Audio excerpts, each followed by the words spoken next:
Alright, welcome. How's it going? I've been working on this dragon thing since yesterday. So here is the sketch. Been pretty excited about this. I think it's a pretty cool concept. So based on that, I did this. This was on Procreate, just playing around with taking that pencil sketch and then trying to make it look more interesting.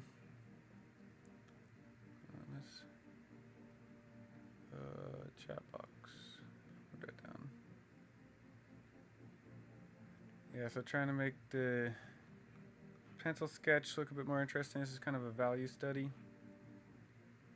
And then from that I did this. This is just on a small, like 9 by 12 illustration board. And I really like what we got going here. Got this like old dude hiding behind a rock here. Dragon looks awesome, but I think I can do better. I think I can do even better, is what I'm thinking.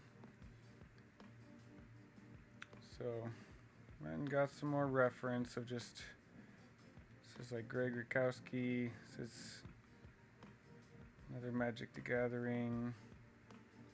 I really like the Skyrim aesthetic of the Skyrim dragons, so I've kind of leaned into that a little bit. Here's some like anatomy side view of like the Skyrim dragons. Some more inspiration, just reference. I really like the wyvern design, so figured let's kind of lean into that a little bit, and let's make this, but let's do it right. Let's make this thing look like freaking epic. So, just gonna have this up here as kind of my reference, inspiration, and this is what we got going so far. Spent some time on the head. This is about an hour and a half-ish of just sculpting. So the head is pretty much done. The head's looking pretty good. And the bottom half of the jaw, these have multi-resolution modifiers on them, so you can kind of see what the like high-res sculpt is without having to like bog down the whole computer. That's the idea there. But then we just started blocking out the body. And I don't want this to be like exactly subsolar spacebar. I don't want this to be exactly a Skyrim dragon. Like I kind of want to do my own thing, but for the most part, I want it to be a wyvern. Dragon's sick, thank you. I want it to be a wyvern, and I want it to be like, I want it to just look a bit more interesting. So we're gonna spend some more time sculpting this guy and just getting him to look super dope. So we've got the basic block out most of the way done, and I need to finish the toes. So just kind of move some stuff around so we can see what we're doing. But yeah, I want to get the toes looking a little bit more interesting. What we've been doing for the most part is just kind of stretching this. Started out as like a quad sphere, so it's just a ball pretty much. It started out as just a sphere, like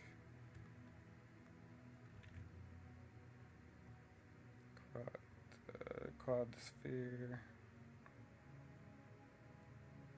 There you are. So this is what it started out as. It's just one of these. And then we went into sculpting.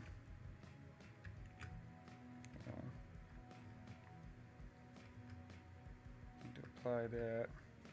So we went into sculpting and then just with symmetry on started like pushing and pulling it like this and kind of shaping it You can make interesting shapes like really fast just by like pushing and pulling this thing around. And then as it starts getting like really stretched out, you can do this resolution thing where you remesh it. And now if I were to go into edit mode and see the actual typology of this thing, it is all kinds of messed up. Like, this thing is just a mess. It's still, I think it's all still quads. I think. But yeah, pretty much that's how we did that. So don't need that. But that's how we made the head and the body, and just as we stretch it, it just kind of grows and shrinks and gets looking interesting. But now we need to make this dragon's body actually look cool. So we've got some toes. We need to remesh these. Let's make sure in sculpting mode. Remesh this to like 0.2 something. So now there's no stretching going on. It's all kind of evenly spread across. And once we get the basic shape, same painting from yesterday, yeah. I'm after like waking up and seeing what I did yesterday, I don't know. I feel like I could do better. Like I like this as like a color study as a concept. I feel like I can do better. Like this in itself has so much more energy to it. And so I think I want to get some more interesting angles going on, some more interesting shapes. But I feel like I can do better. I think it's really like close to being onto something. But yeah. I also just want to have a wyvern sculpture, because I think that would be really cool. Because then I can use this same wyvern for like multiple different paintings. I think that would be pretty neat. It's pretty neat.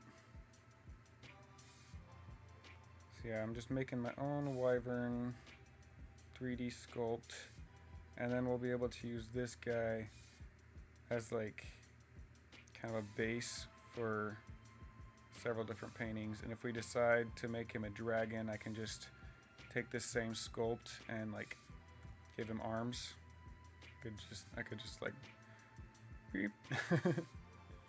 Could just give him arms and he would be a dragon. But for now, I want him to be a wyvern just because I think that would be a little bit more fun, a bit more interesting. So we've got some reference pulled up. I think that was one thing I was missing yesterday, was some good reference. Some good like anatomical stuff. Some more compositions that I like. This is like Greg Rutkowski's amazing fire painting, and some more like fire breathing dragon inspiration. And Frost Dragon, which this is kind of the vibes we'll be going for, is the Frost Dragon. So I want him to be kind of different from the other dragons that I've painted.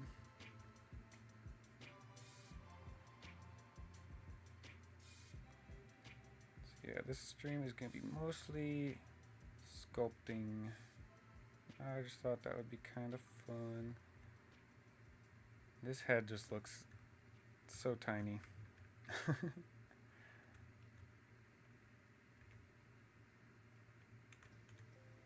go forward a bit. There we go. I think that looks a bit more natural, right? That's why I use Blender, because you can quickly make adjustments like that on the fly, make it look awesome.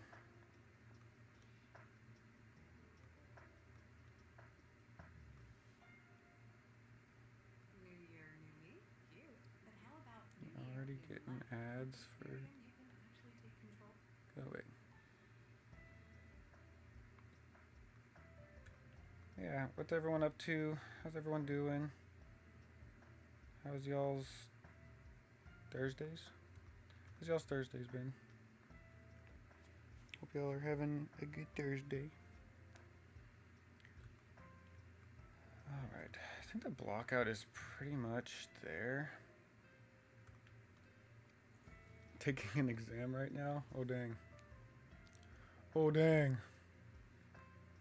Well, good luck with that. I hope you win. Let's see, let's use the flate brush. Let's pick some kind of knuckles.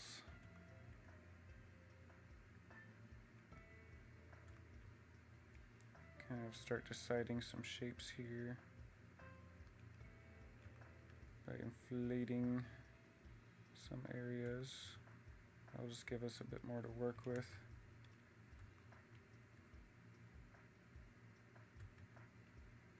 Kind of deflate these areas. By holding control, I can quickly switch between inflate and deflate. It is very nice. Just the main thing I'm looking for is lots of control, lots of ability to be able to decide what I'm doing and make it exactly that.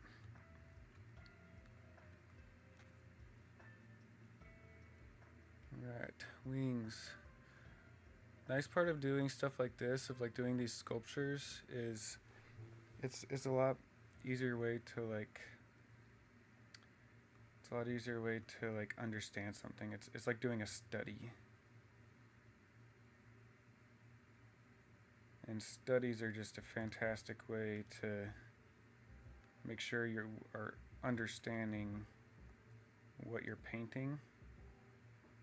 It's like some people will do like scientific studies of specific animals. A lot of people do like anatomy studies, where they just draw muscles or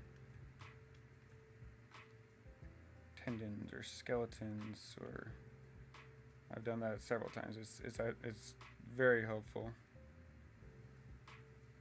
just to like be more secure in understanding what you're doing.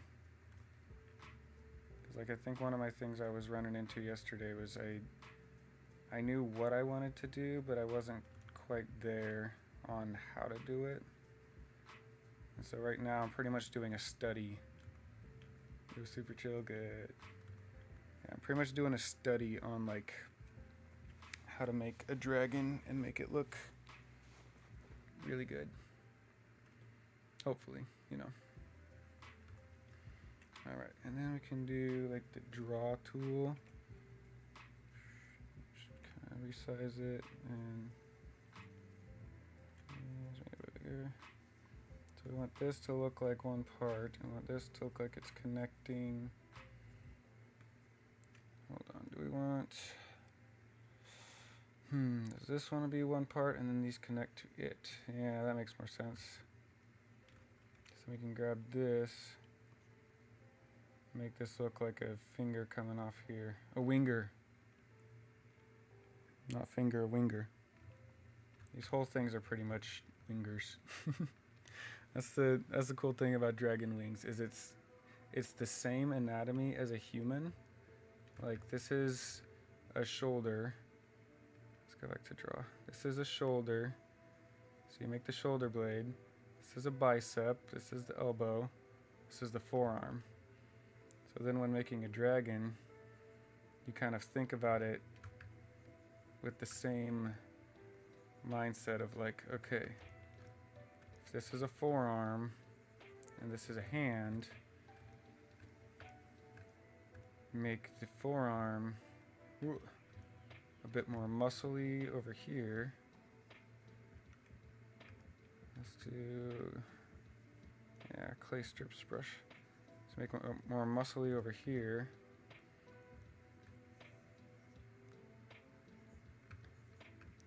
And then the hands, they connect as bones to this thing. So maybe there's some bones in here.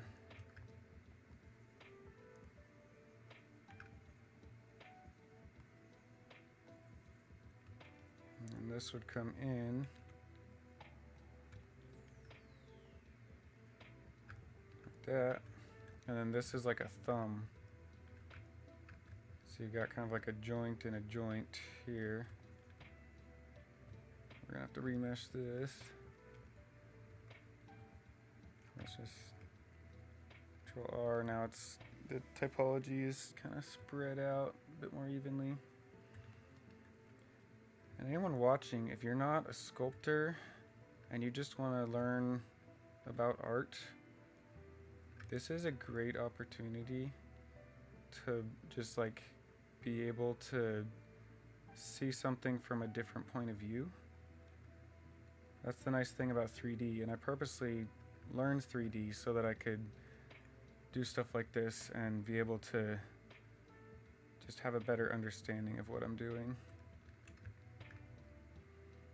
Because even if you don't know 3D, just being able to see something in 3D is like super helpful. So like, you want to learn more about dragon anatomy? Awesome, here you go. Now you know more about dragon anatomy. Is it hard to learn this program? Yes. It does have a learning curve. It took me a while to get comfortable with it, and I still know a fraction of what I could know about this program. But once you learn like a few specific basics,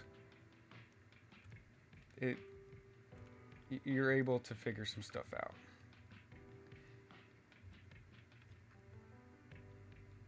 Like once you just learn the controls and learn like what you need to be focusing on,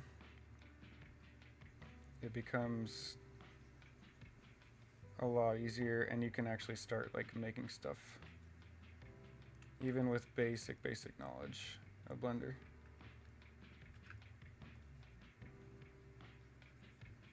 Like sculpting specifically, knowing like that holding shift smooths things, or like if you have the clay strips brush, it's kind of just like adding on top. It's like a couple of tools like that, and then be like, oh cool, clay strips, if I just hit control, it does the opposite, so it pushes in instead of adding out, it pushes in. So stuff like that, it's just super useful to know. Very cool, I know, right?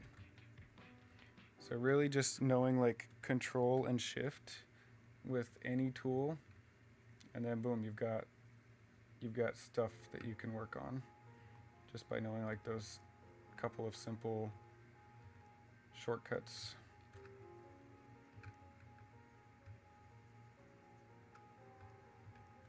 So this is how I sculpt to set up a reference. Alright, so now we've got the basics thing sort of blocked out. I might add some spikes. Before we get too far into making, like, to really sculpting in details.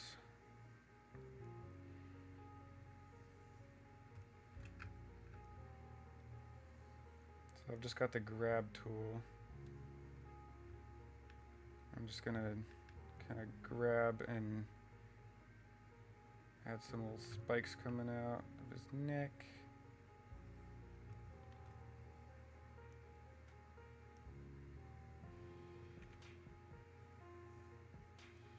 Something like that, because when we remesh this thing, we're gonna like get a whole new mesh. Some spikes coming out like this.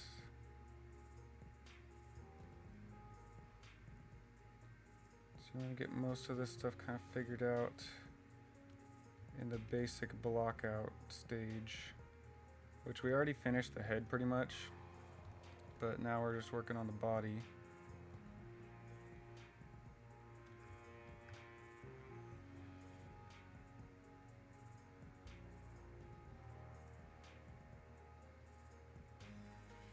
trying to make this thing look interesting.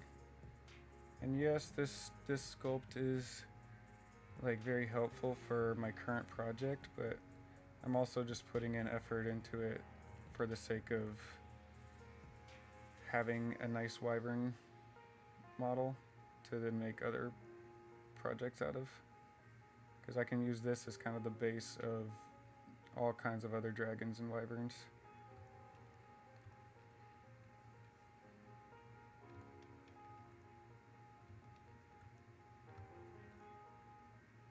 Yeah, something like that.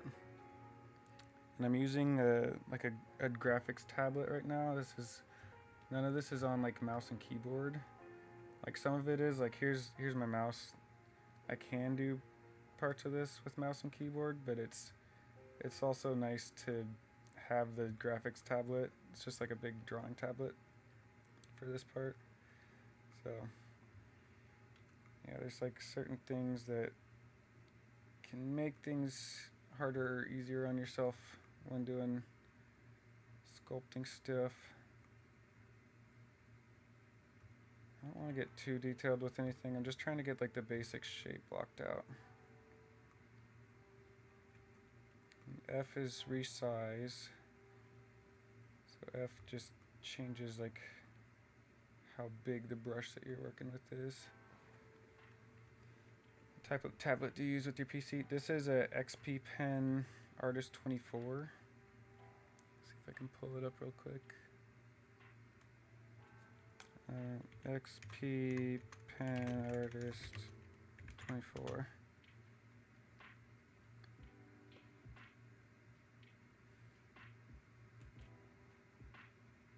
It's just going to show me videos.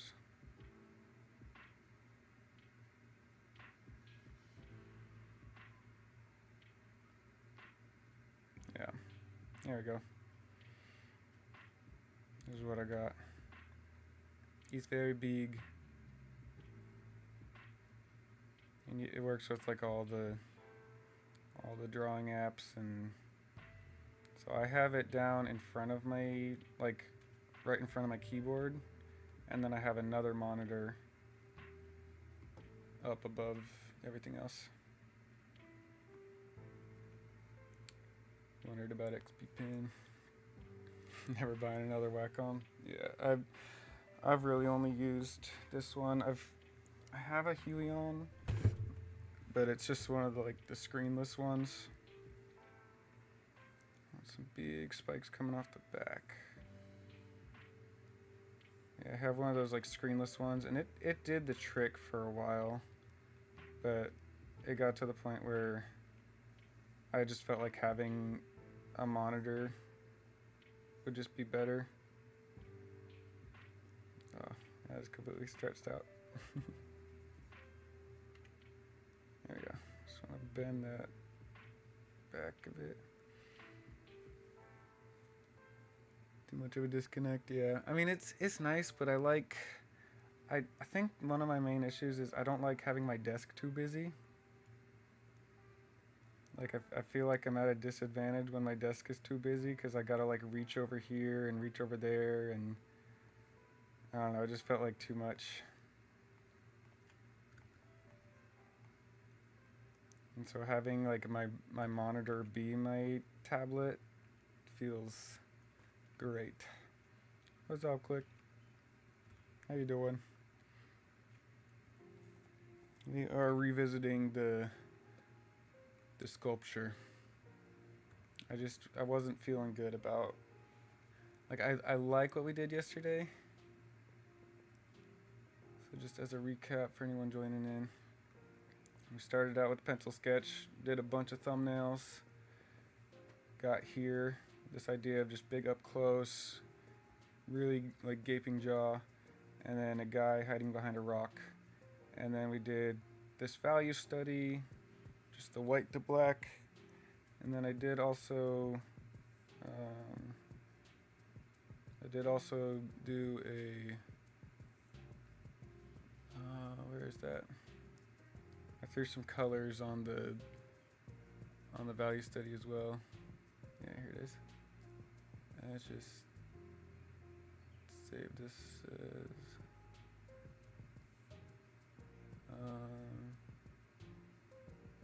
oh my goodness, save image as downloads. Alright. So here's the value study that we did after we did a little bit of a 3D mock-up in Blender or in Nomad Sculpt. I don't know. Like, I really like what we got. I just feel like I kind of lost it a little bit. I feel like I can do better. And I want to do the best that I can, you know? Got Wacom in 2008. Love that one, but there's Cintiq Companion, line very bad. It's a customer swore off that. See the Cintiq ones, those are like, that's what a lot of people do is like the professional ones. Professional work meetings. Fun. Yeah, I like what we did. I like what we got, but I just feel like I could do better. So I'm gonna actually set up the whole scene in Blender. It shouldn't be too hard. I've only put maybe 2 hours into this sculpt so far, and I just regret like not doing Blender from the beginning, because I just feel like I could have been done yesterday if I had actually taken the time to do it right. I just feel like I kind of dropped the ball.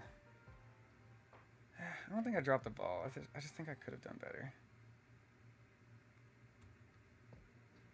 So I'm gonna try and see what I can come up with.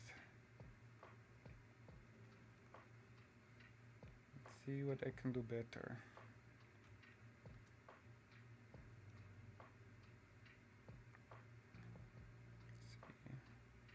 I like the dragons that have like uneven spikes. Or like some of their spikes are massive and some are small. Let's make this one like really big, and we can kind of adjust this one afterwards after we remesh.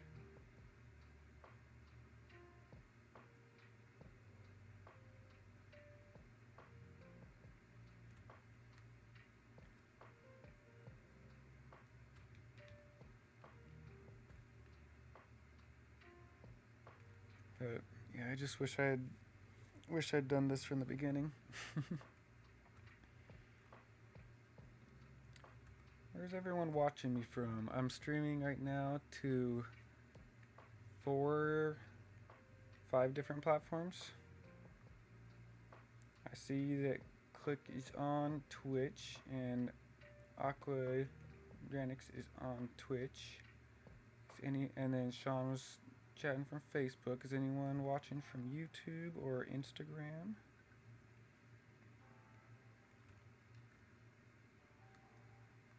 Or the other clock app?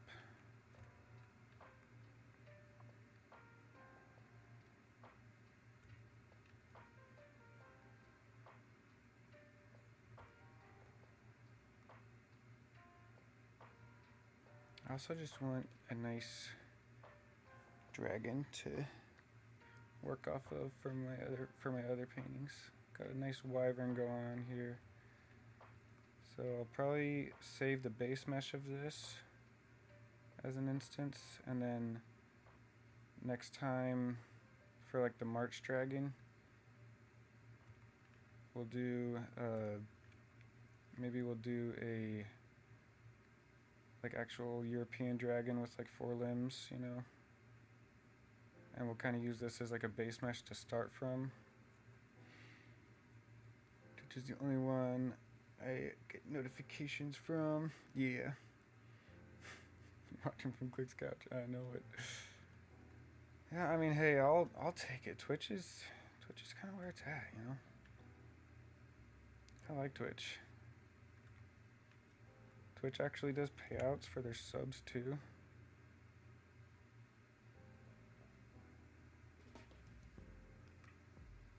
Let's see. We're just trying to get the base of this guy kind of figured out. Anyone on Like a Twitch has the horizontal layout versus the vertical. Yeah, so I actually set it to do that. I have Facebook, Instagram, and YouTube, and I'm streaming from my phone on TikTok because the computer doesn't like it. I have those set to vertical because I feel like most people are on those platforms on their phones. But I feel like a lot of people who watch Twitch streams are also like doing stuff on their computers. I mean, that's when I watch Twitch streams anyway. So I kind of figured Twitch would be a good one to have as a horizontal stream. Should we make this tail look like? Should we make it like really spiky? Alright, let's just hit this with a remesh. Now it's not stretchy anymore. Can make this thing like really spiky. This is kind of what I did with my David and Goliath painting the other day.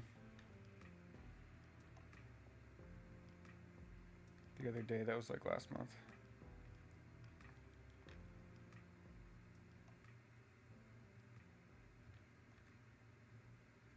I just want to come up with my own interesting dragon design. And we might not even see the tail in this painting. I just want a good dragon sculpture that I can use to kind of base my other paintings off of. Set that with the remesh. Besides banana, had some yogurt because yogurt is healthy.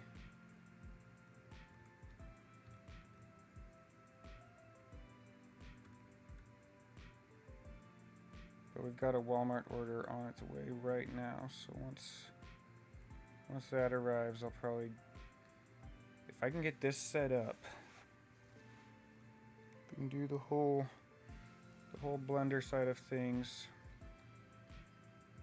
then when the Walmart order gets here, I'll go and bring that inside and then eat something from that. It's gonna get all messy. Hooray! Yeah, this tail is looking interesting. Very wyvern looking. It's kind of bulked the end of the tail up a bit. Look like it's got spikes coming off of it. I am using, as I was talking about using the tablet, now I'm using mouse and keyboard. I don't know, I like both. Both have their strengths and weaknesses. It's like using the acrylics for the underpainting and then using the oils on top. Like, you just gotta use the right tool for the right job. The symmetry is just so fun with a program that I'm actually comfortable with. I was trying to do this on Nomad Sculpt yesterday, and it just wasn't working.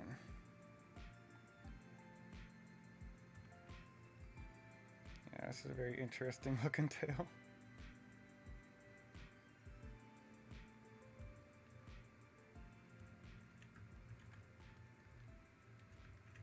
Let's actually inflate that up a bit.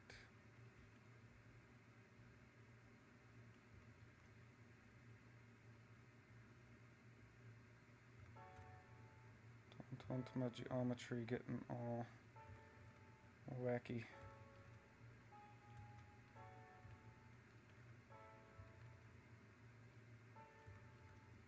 So once we have this all kind of figured out, works nice for a nice dragon. Yeah, that was one thing. Like, I think you mentioned that yesterday, Akko, that it was very like bulky for an ice dragon. It wasn't looking super ice dragon-esque. So I was like, I think I could do better. Not just for that reason, just in general, I thought I could do better.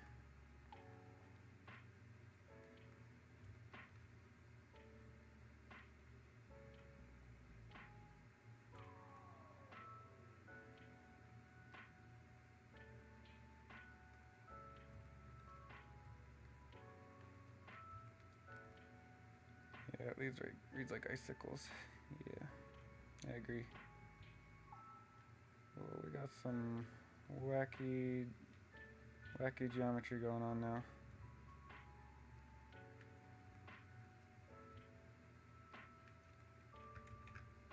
Alright, I think we might be close to being ready for a remesh, like a full quad remesh. Still think the legs might be a little big.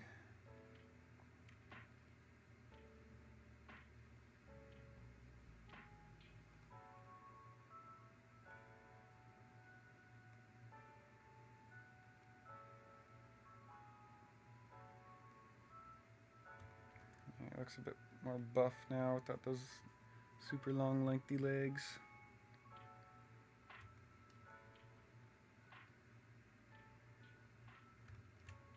Still looks kind of like he's wearing pants a little bit. Don't want him to look like he's wearing pants. Needs to look like a fierce reptile.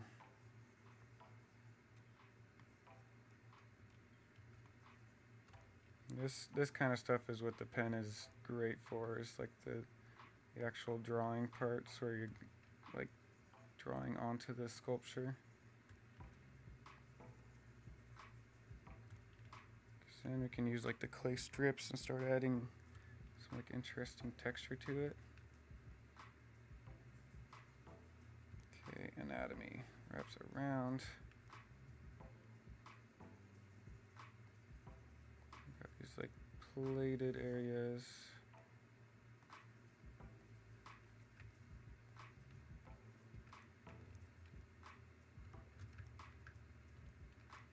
Need fierce reptile in pants. Exactly. Alright, let's look. Yeah, before we start doing that, we need to remesh. Alright, let's remesh this at 5,000 with X symmetry. I don't want to detect hard edges because that adds some wacky stuff to it. Alright, this is going to give us a whole new, this is loading bar down here. That's going to give us a whole new mesh to work with. So we've got all our spikes there, we've got the shape, but now it's all actual clean geometry. So this is what the geometry actually looks like in the not wireframe exactly, but like this is what it actually looks like. And then sculpt mode, this is what we're seeing. So then from here we add what's called the multi resolution modifier, and then we hit subdivide. So now that took everything that we had before, and now all these are doubled pretty much. So now we have a bit more stiff to work with. This one is very skinny, so it might give us some trouble. But we have tools like inflate. There we go. Make that one a bit fatter. And now we have clean geometry to work with. Before that multi-res, or before the quad remesher tool, people used to have to go in and manually retypologize their whole thing. Like all of this stuff, they used to have to build this manually, and they would like trace over their model. Oh my gosh, I can't imagine. I took a YouTube tutorial course thing, and that was one of the modules was retypology, and I was like, oh my gosh, I don't see myself learning that. Like for what I need to do in my workflow, I just don't think that's it. I just really don't think that's it. Because what I need is to be able to pose something. I need to be able to make something look cool as an oil painting. That's what I need to do. I don't need to make a video game character ready model. I don't need it to not be buggy in a video game. I don't need any of that. I need something to look good as a sculpture. Need it to look good as a sculpture that I can look at as a reference for an oil painting. And yeah, that stuff was just, it was too much.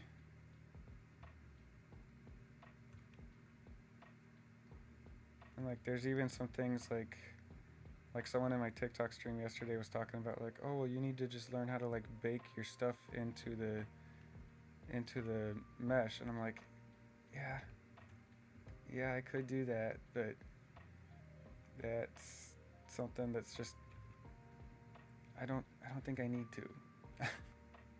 Like I know how to do stuff. Let's see, I need to go into, I'm in edit mode. Oops. Dissolve vertices.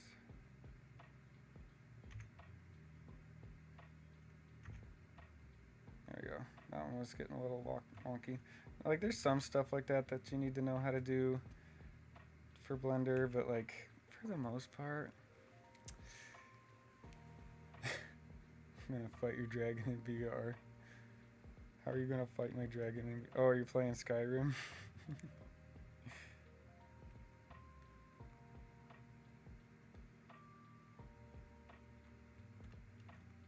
Alright. Let's subdivide again. And we don't need this all to be perfect either. There's one thing. I want to get this good enough to look interesting as a creature design. Is this forearm, or is this bicep too short? I think the bicep might be too short. I don't know. I want it to look good as like a creature design, and then I want to be able to make my painting. It's like the main thing I want to do.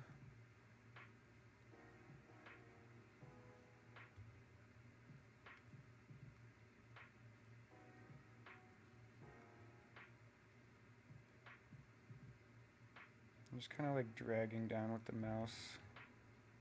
This is going to get some interesting shapes going on. This is probably too tall. Yeah, I'm going to rig the thing too. That's going to be so fun to watch me struggle through that. I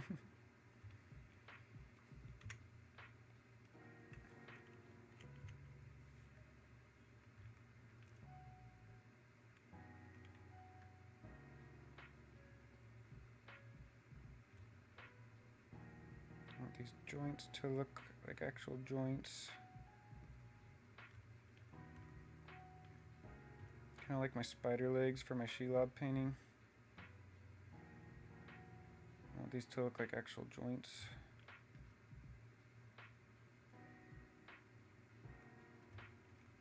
But that would mean knuckle bones.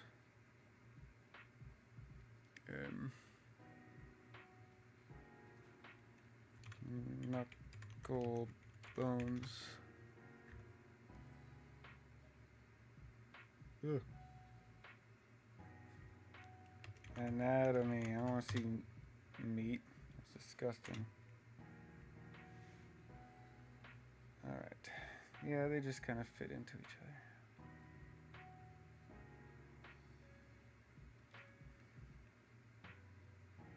This would be like the thumb right here.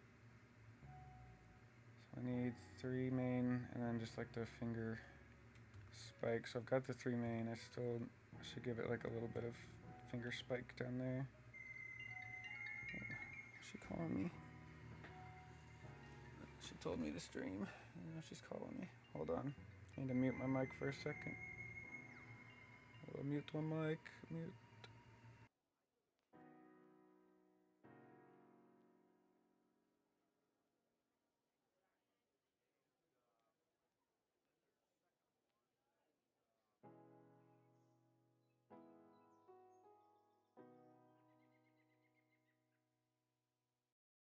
New Year, same extra value meals at McDonald's. So now, get 2 snack wraps, plus fries, and a medium soft drink for just $8. For limited time only. Prices and participation may vary. Prices may be higher in Hawaii, Alaska, and California, and for delivery.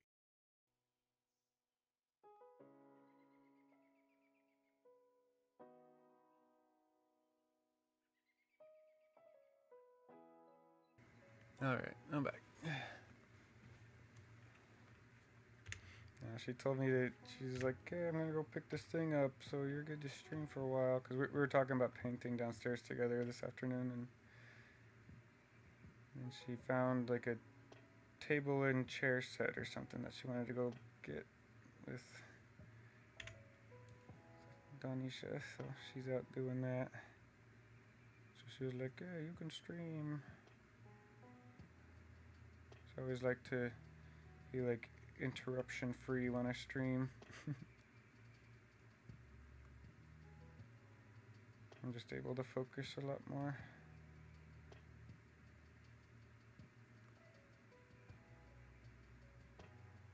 But it's all good. It's all good.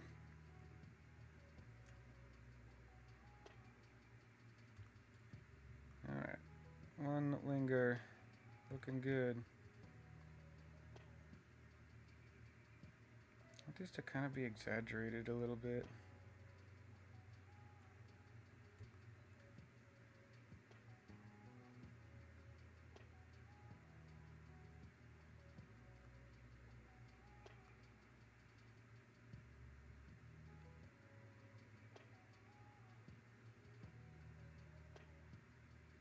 Looks like the bones are joining. Looks pretty cool. Now, if I was smart, I would just like have that as a separate object and then just duplicate it a bunch of times and move it over. But your boy is not known for being the smartest, and I'm a traditional painter and a traditional sculptor, and I think traditionally. And so I'm sculpting this as if it was it. Oh, she's gone again. Hold on. Back to the muted mic.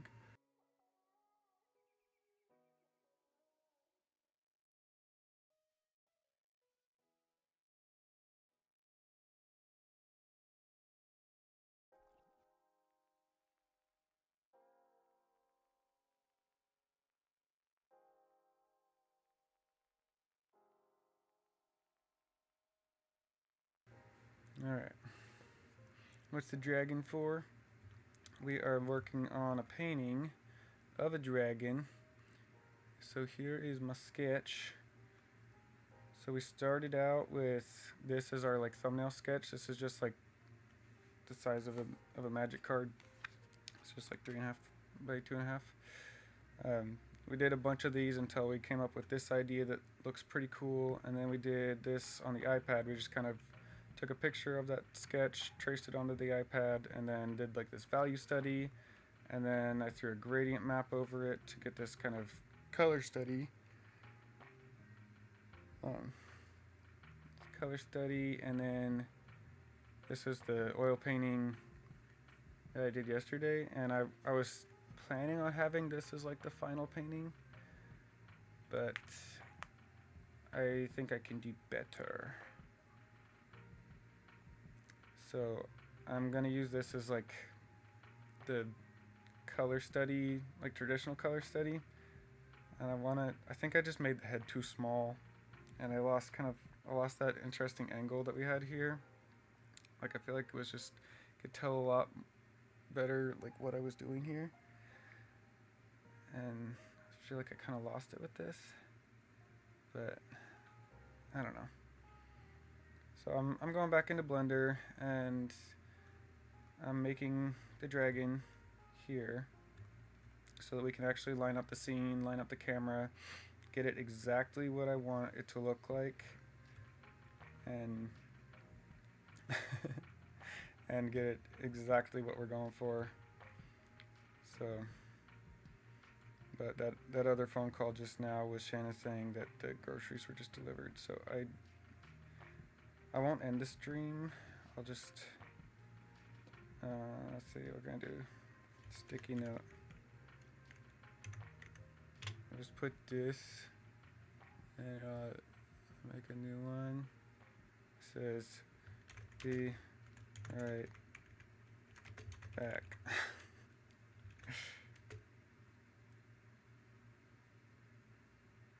And make this big. Big. Be right back. If anyone joins, I'm not AFK, I promise. I got no one watching me on TikTok. They don't like watching this stuff. I'm gonna go ahead and end the TikTok stream. But I'm gonna go put the groceries away and I will be right back. Here's my video for cons. I can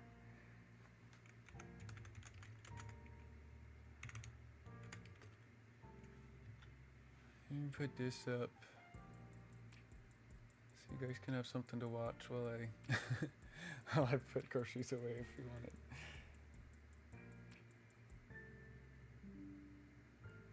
Why is it downloading? Can I just watch it from Dropbox?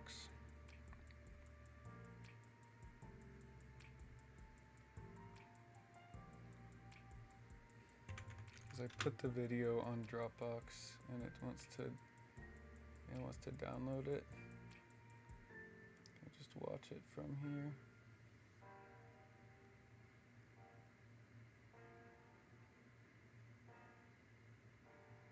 There we go. Let's just put this here and then we'll do that and then we'll put that sticky note right there.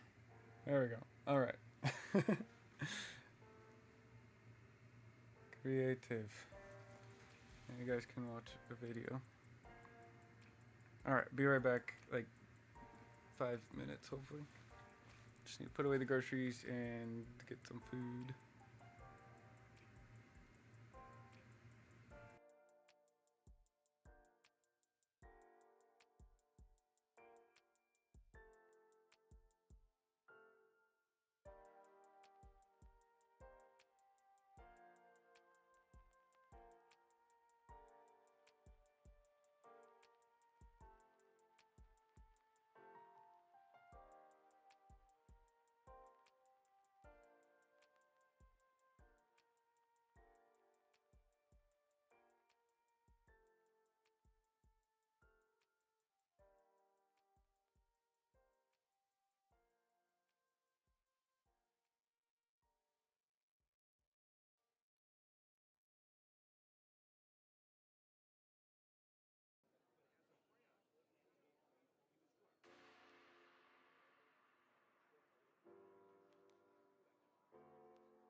Working across teams is tough, but Asana helps you handle it.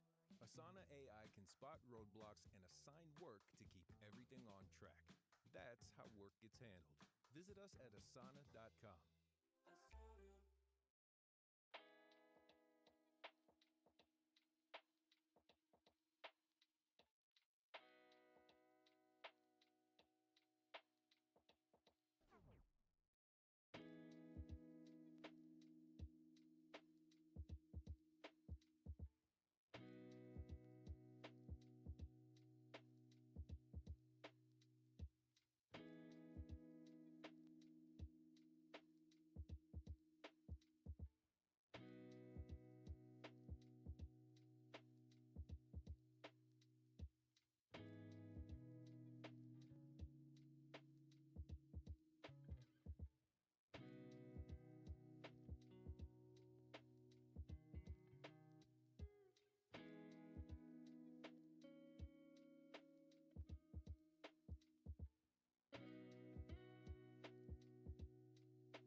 I am back.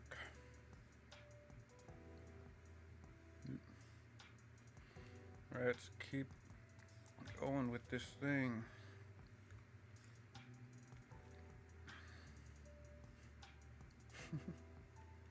You like stuff and things?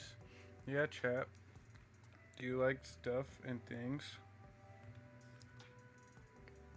What's your opinions on stuff and things?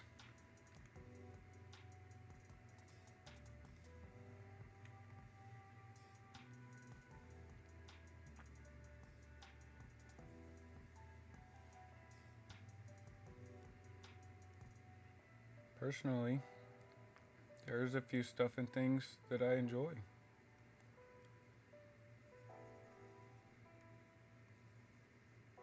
Like dragons. And painting dragons. And painted dragons. You know? bicep, elbow, tricep, back of arm, anatomy, shoulder,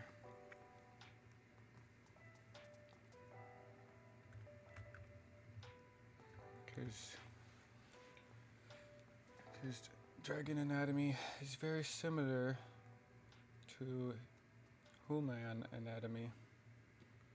It's just in different places. It does similar things. It's just in different places.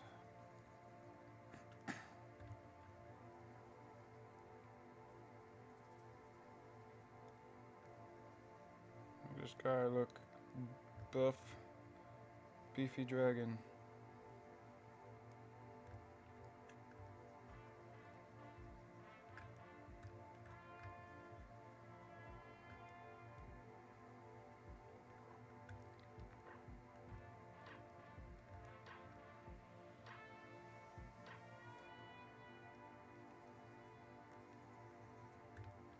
I really like the look of dragons that have these like really big, saggy looking necks. I just think they look cool. Makes them look strong. Big and buff.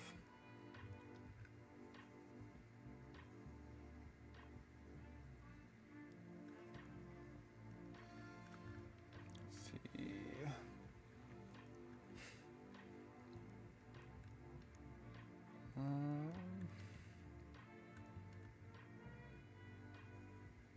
Muscle.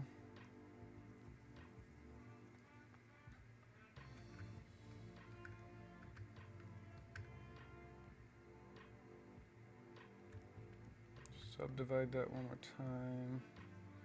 So we can actually start getting some detail in here.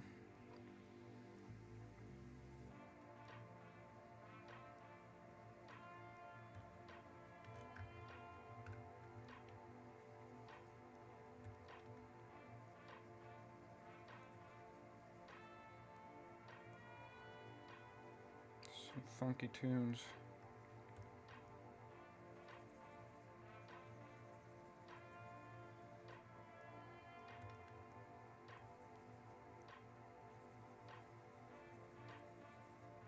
You know what the worst thing is when you're sculpting and you forget to turn on your mirror modifier after the remesh. That's something I do friggin' all the time. It drives me insane.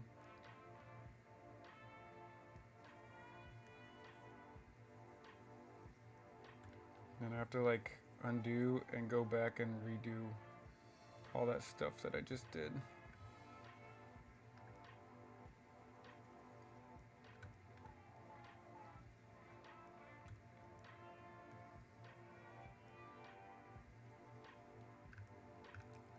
That's looking kind of like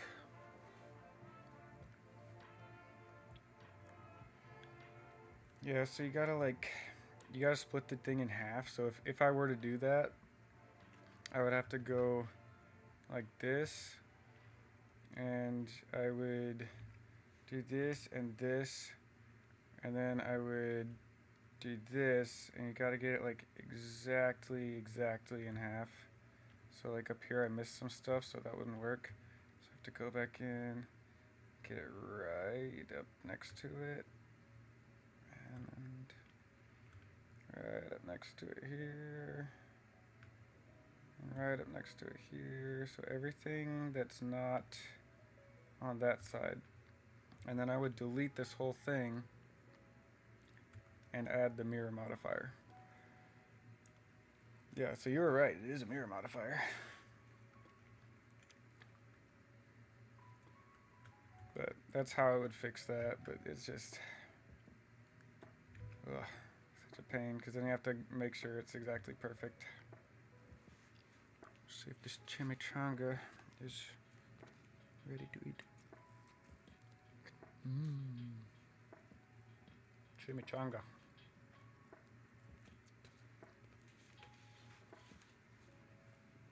The chimi and the changa.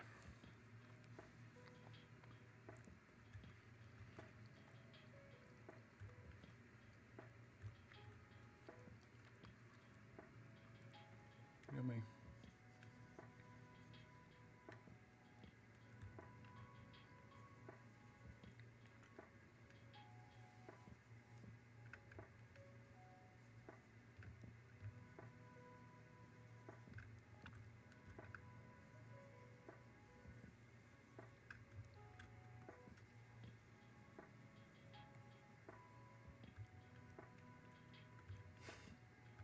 Chimi and the changa.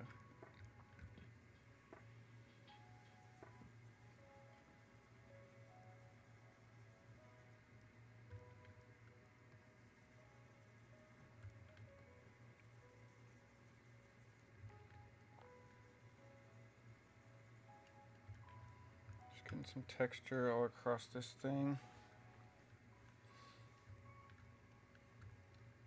I know it's so unheard of.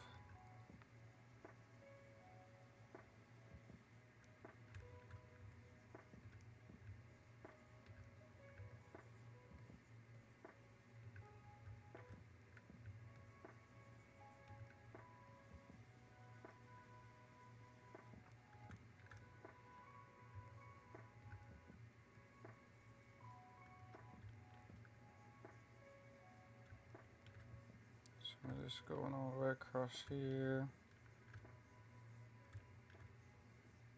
Just get some good texture.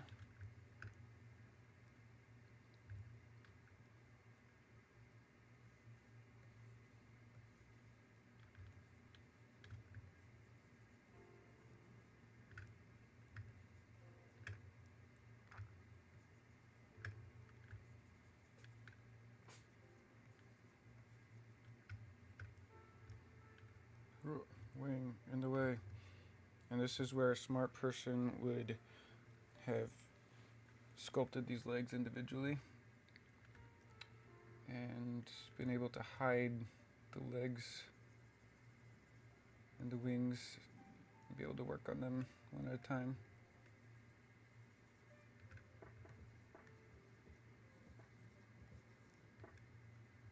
Rather than having them get in the way like that. What's up, Ryan? How's it going? Hope you're doing well. I am sculpting a dragon so that I can then paint said dragon. Ugh. Getting ahead of myself there.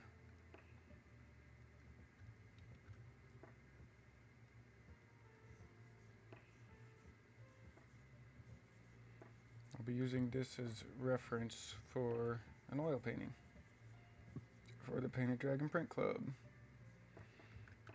which, if anyone is not aware of what I'm speaking of, then you're probably like many other people on social media who have been hidden that kind of info,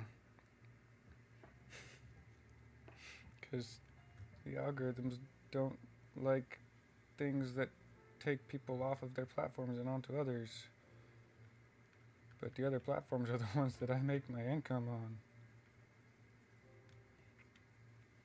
Yeah, I'm doing a Painted Dragon Print Club on Patreon. And every month I'm sending out a little 5x7 print of a dragon painting. And some months I'll have it be something that I've already painted, and most months I would like to try and get a new dragon painted every month, because I just want more dragon paintings anyway. But I also know that realistically there's going to be months where, like March, it's going to be hard to paint a new piece during March.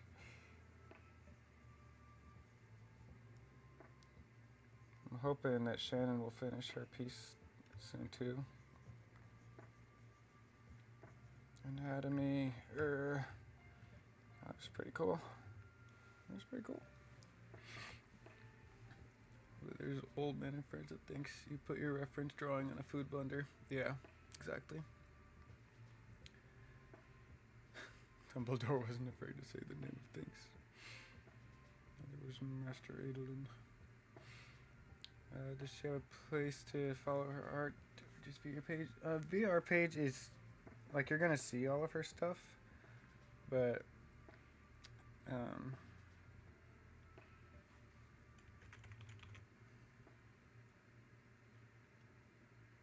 she does have the Instagram as well.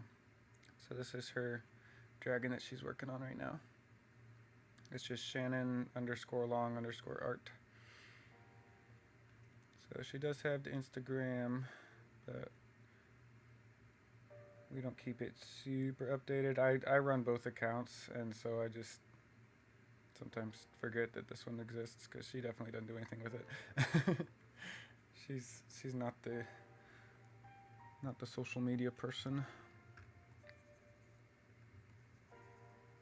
I don't know what I'm doing with this thing.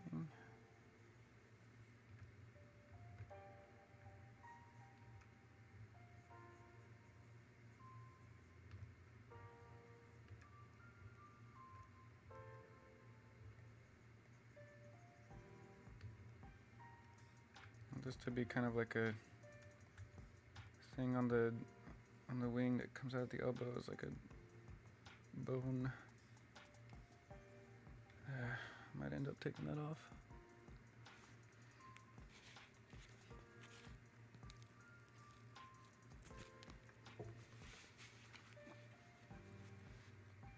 The Skyrim dragons have one of these, which is why I included it.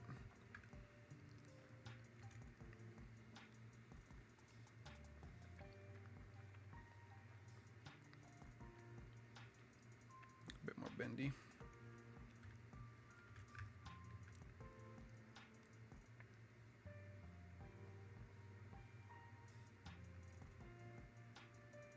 I like this arm. The arm looks pretty cool. It looks kind of like an arm. Not exactly like an arm, but it is passing for arm.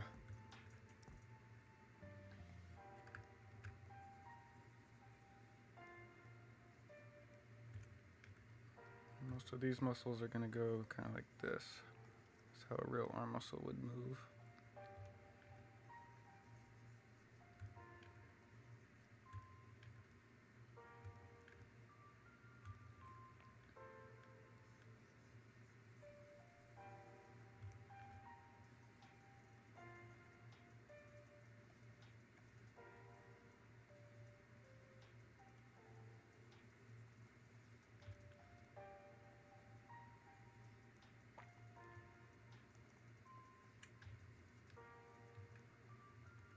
That looks super wonky.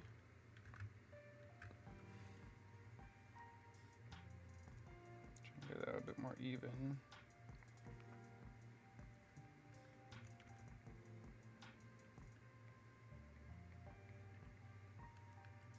Wingers.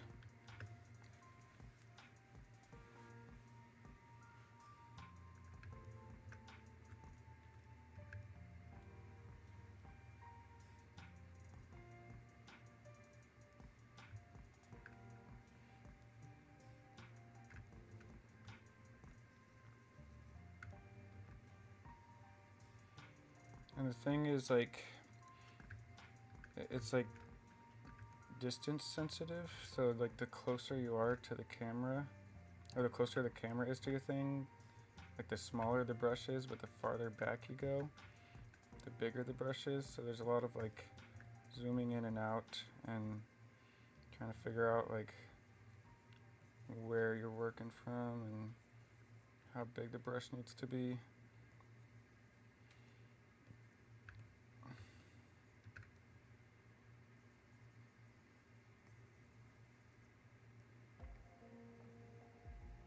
But those of you who were here yesterday, I think now you can kind of see like why I was missing working in Blender so much after seeing like what Blender can do versus what Nomad Sculpt does. I hope that makes a bit more sense now. Just on like the level of precision that I have here, control versus Nomad Sculpt.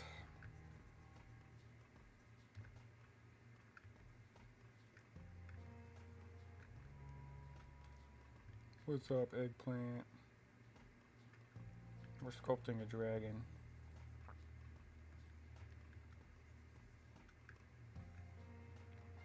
I'm making this thing look epic. And it's pretty much going to be the dragon that we were working on yesterday, but trying to actually do it right this time. So I was happy with how it was looking yesterday, and then I looked at it again today, and I was just like, I feel like I can do better.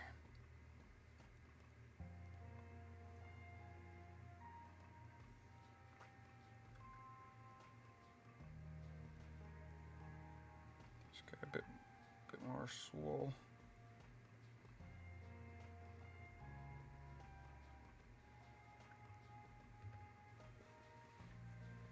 Back on the West Coast, I sure will be. I'm so excited. I'm so excited.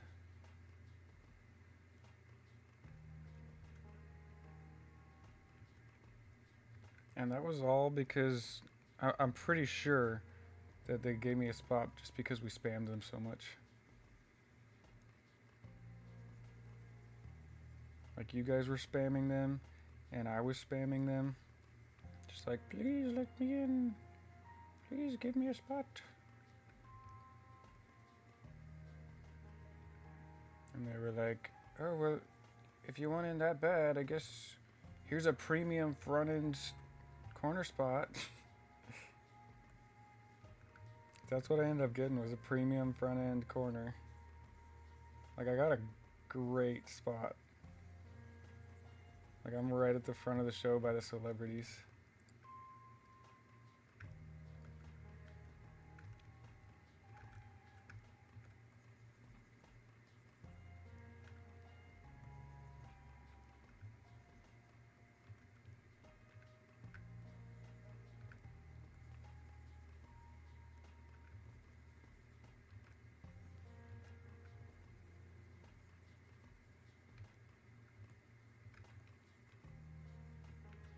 Yeah, I guess I'm like right near the celebrities.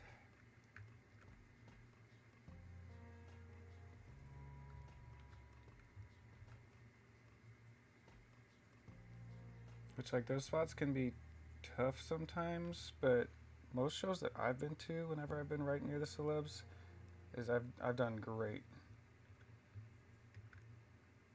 Like, it's gotta be a really bad show to have a bad time right near the celebs.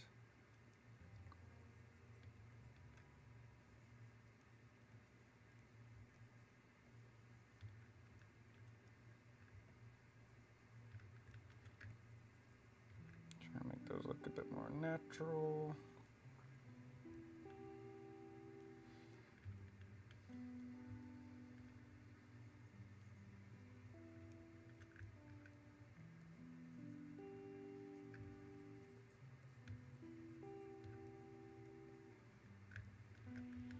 I need some spikes here too.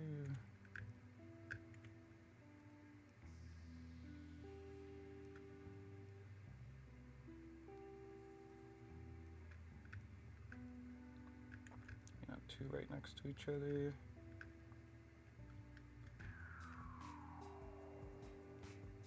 Gotta apply the base every now and then, or else it's gonna start looking really wonky.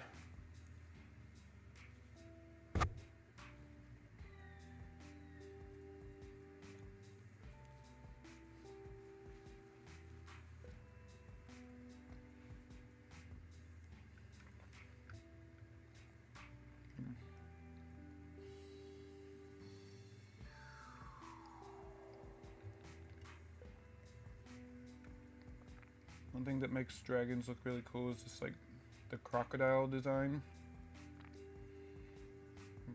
where there's like layers of plated, where it's not just like round.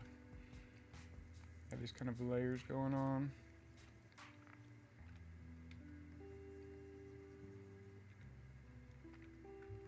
Kind of goes in on the sides and then back out again.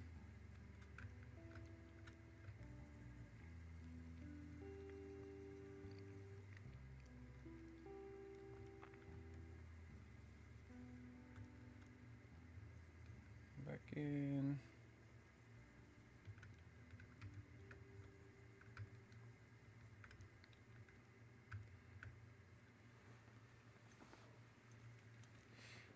Have the ability to see super detailed images in your head, or more faint or not at all. I mean, I know, like, generally I know exactly what I'm going for.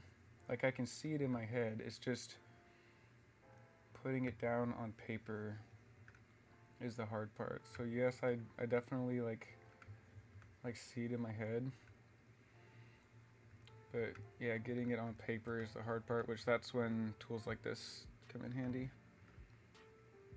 Being able to build what I see. And the lazy folks will say, well, that's why AI is a great tool. Nah, don't do that. Don't use AI.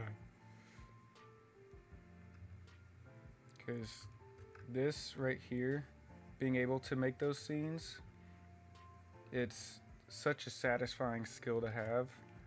And like, if you want to get good at art, being able to do this is like really important, because once you're able to do this, you can just make so many cool scenes just out of imagination, and you just need to know how to make it out of imagination.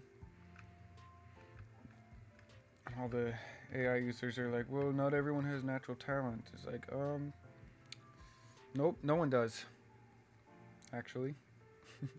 No one can just paint from imagination. Like, that's why we use tools like Blender. Because no one can paint from imagination. Like, there are a select few that have somehow managed to unlock that skill.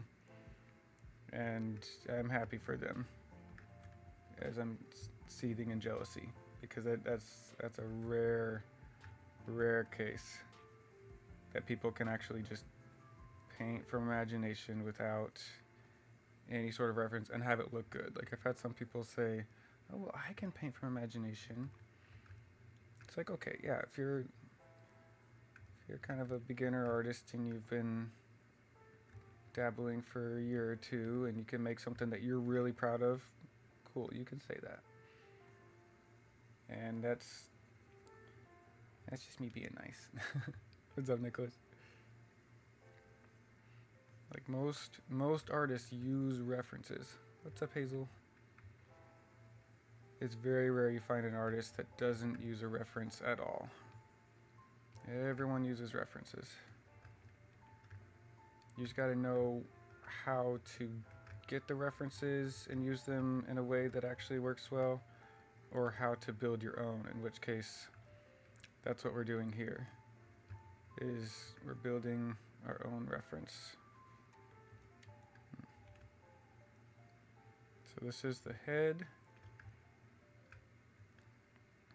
That's the top half. This is the bottom half. In the render, these will both be full resolution. Like, see what the body looks like here? That's because it's in its level 1 viewport, but in the render it's going to look like that with all that detail on there. And hopefully with feet. I've detailed everything except for the feet.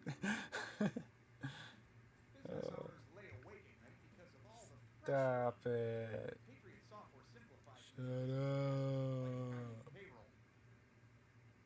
I don't want to listen to your YouTube ads. I just have to let it play. Alright.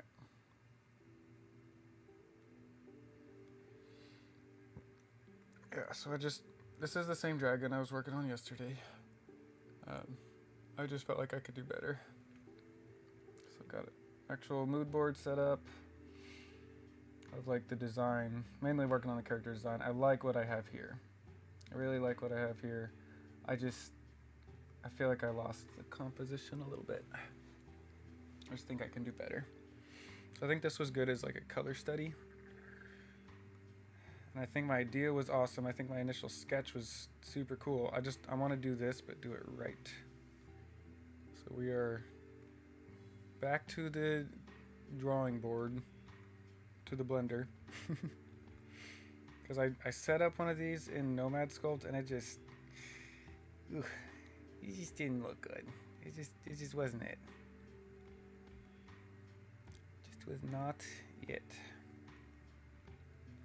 And I was like, I think if I make an actual 3D render of this scene, I think that'll just be so much better.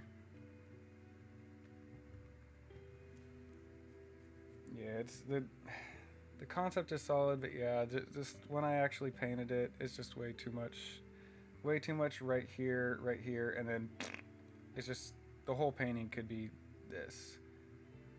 So I want to do it again, but actually make the composition make a bit more sense.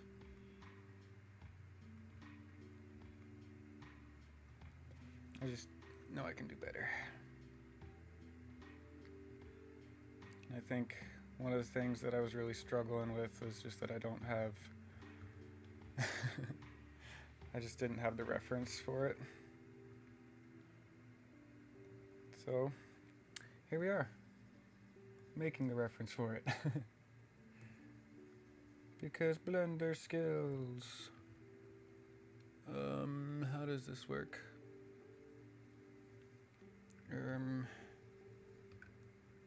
This is like the back of the calf.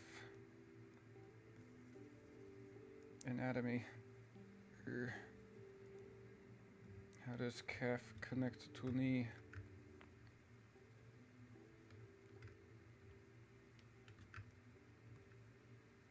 This just needs to go in a lot more to make that make sense.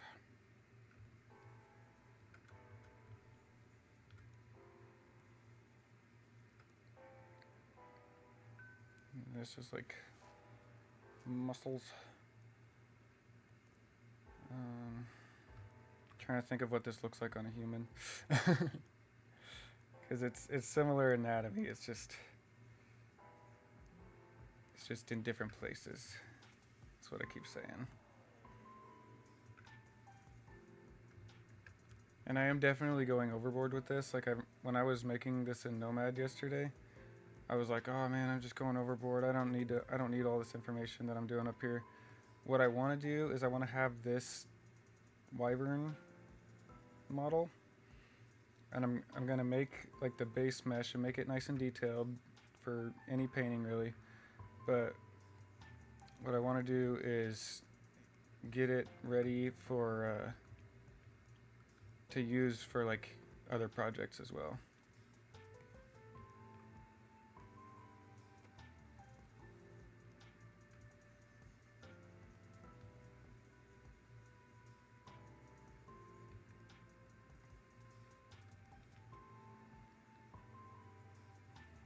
So I want to have this like rigged dragon ready to go if I wanted to turn it into a dragon. It's a rigged wyvern.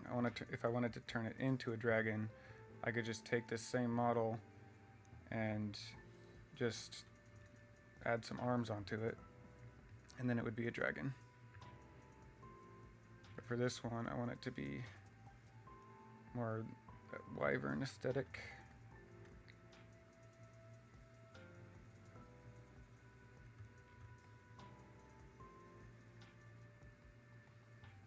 Give him some beefy calves. And this is like the heel. So where a human's heel would be is right here.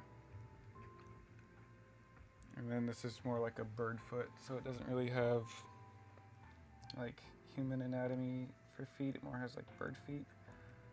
But There are some things we can still pull, like that there would be a bit of an indent here.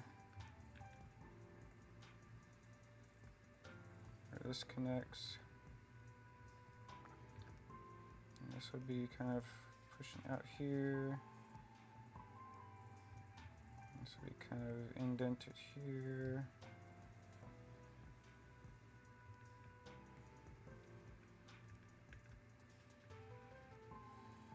And this is like the bird's heel, so this is where the anatomy is different a little bit. It's the hardest part of going full-time as an artist. For most people, it's the money side of things. It's the uncertainty of like, am I going to be able to pay my bills? Which it definitely was for me at the start of things when I was still getting things going. But like, we pretty much jumped straight into conventions, and conventions just make such fantastic money. I'll be sticking with a similar color. Just slightly less pink, I think. I'll have it more moody grays, but I want that like nice turquoise.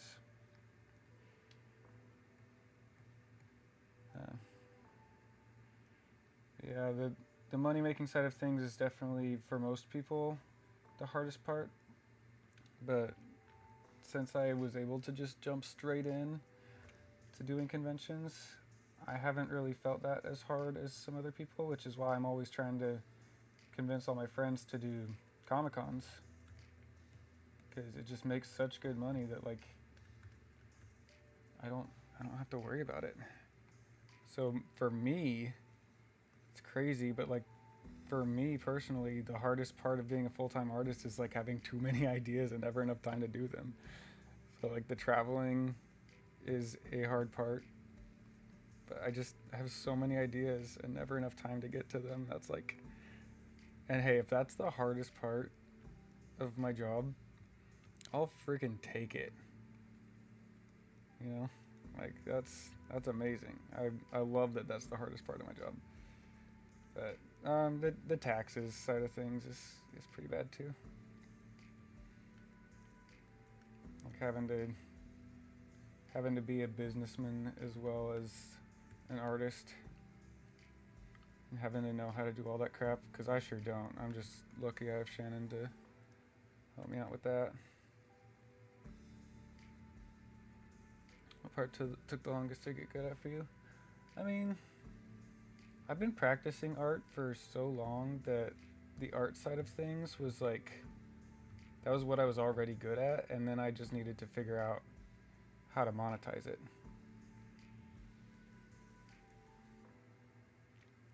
So, like, yeah, the art side of things, I was already super confident in my art skills.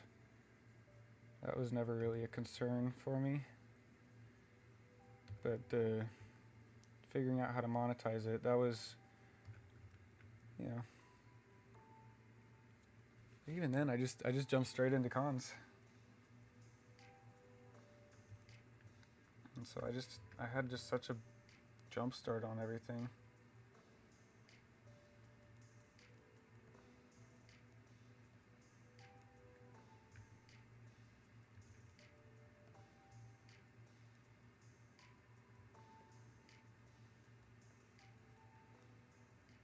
Yeah, if Shannon wasn't taking over the like the taxes and all that, that would definitely be, like, I was doing all that at first before she took over. She took over because I was just so bad at it. I wasn't getting it done, and so she was starting to get nervous and be like, "Yo, are you gonna get this done?" And I'm like, yes. And she's like, "No, you're not." And I was like, I would like to get it done. I like the idea of getting it done. I was just so bad at it. And she was like, "You know what? This is going to be my thing now." And I was like, "Yep, I'm okay with that." She deals with all the taxes now. Which sucks for her because it's not fun and I get to do the fun part. But she doesn't really like the part that I find fun either. She's not big into the sales side of things.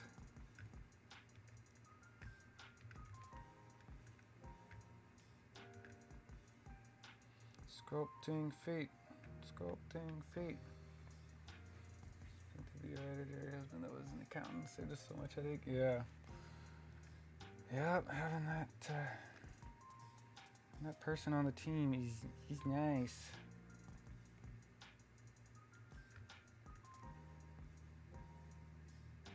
He's very nice.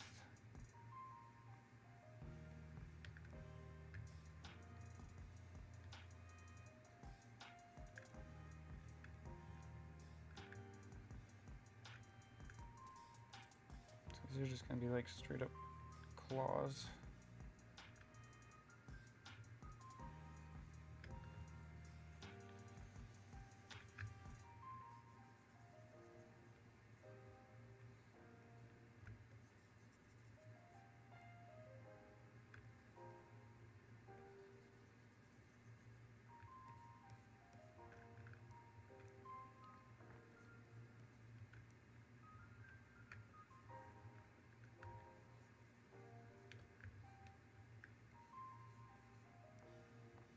Get these to not look so wonky. Just using like the smooth tool. That's just by holding shift. Ooh. Grab it a little bit.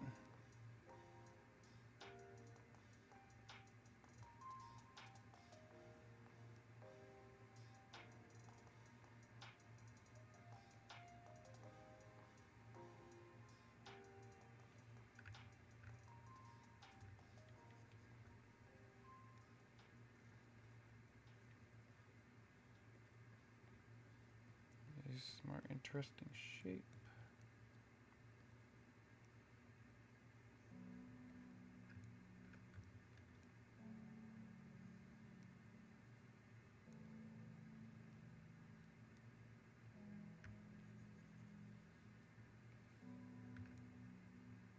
Flatten these out on the sides. And the professional would say to actually like model that stuff, but you know, that ain't me. I'm a traditional painter, and I'm a traditional sculptor. I do it the way that my brain tells me to do it, and that's to do it the traditional way. What actually helped you improve the fastest at like the business side of things, or at the painting side of things, or the whole thing? Because the whole thing, the thing that helped me improve the fastest was definitely just the drive to not have to go and work a real job ever again. The real answer is the disdain for working at UPS.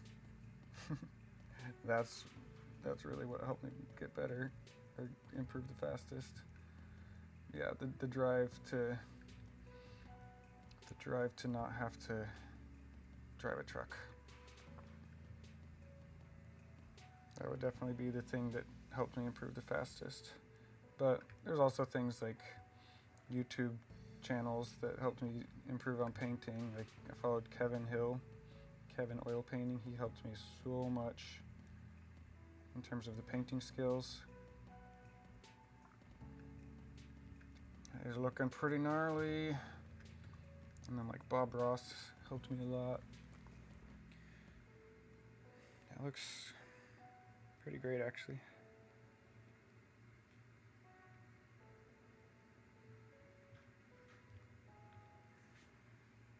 The question is do I put the leather for the wings in here as well?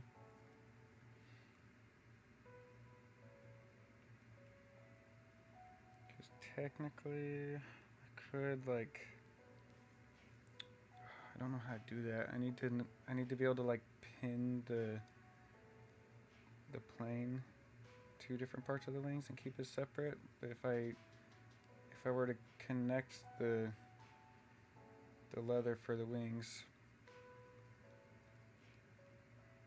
if I were to connect the leather for the wings, it would end up ruining the detail that I already have in here.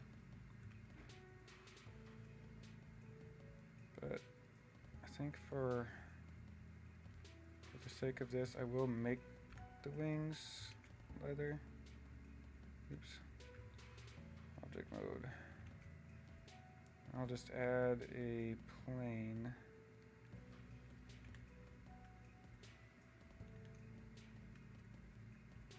And I'm just going to use this to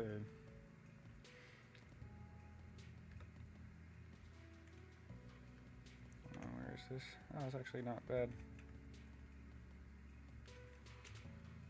Yeah, it's about just right. Dragonhide tank tops are top tier.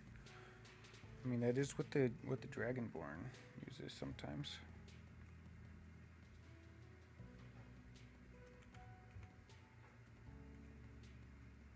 Let's see, where do these connect? I think it's just on the sides right here.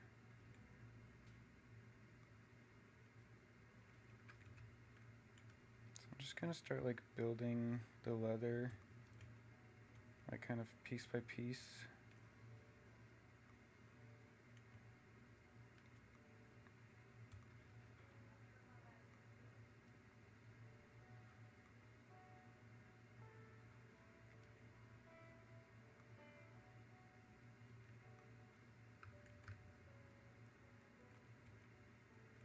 This is more modeling than sculpting.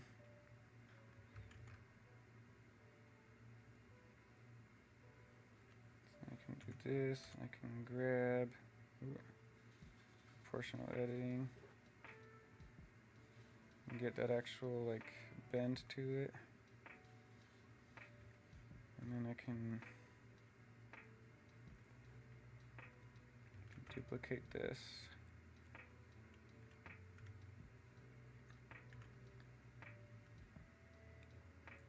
Stick that here. Turn off proportional editing. These can actually be a bit higher up.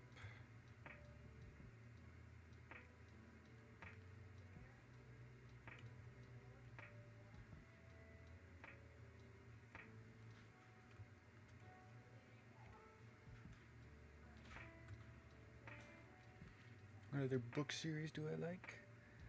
I was really into Stephen King for a while. Like really into Stephen King. Listened to all the like popular ones.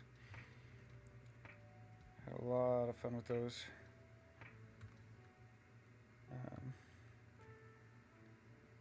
Yeah, it's been mostly just Brandon Sanderson stuff lately.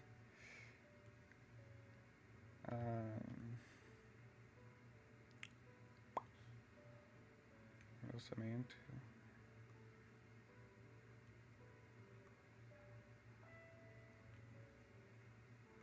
Gotta think.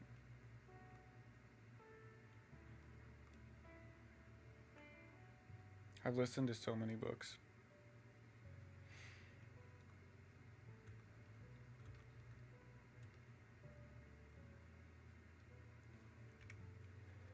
I'm thinking, well, I'm also like ones that I would say like, yes, I like this.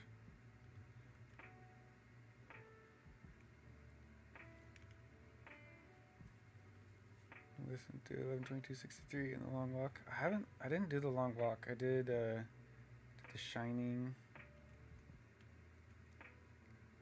Did The Stand.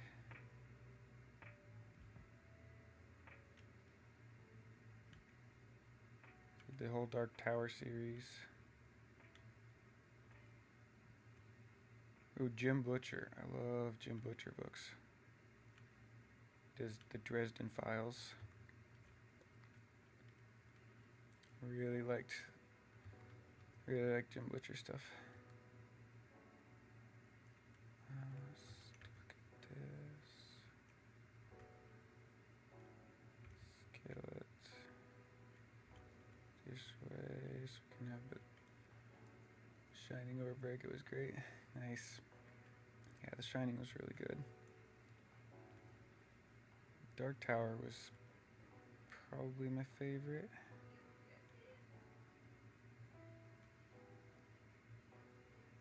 just spent so much time in the Dark Tower. Like, after you spend that much time in a book, it's hard not to be like, yeah, that one. This stand was also really long.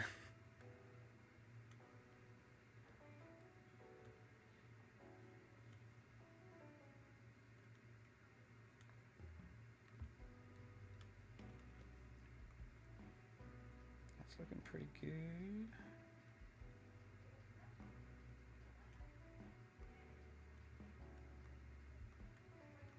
I need another subdivision in here. It's because I put this here.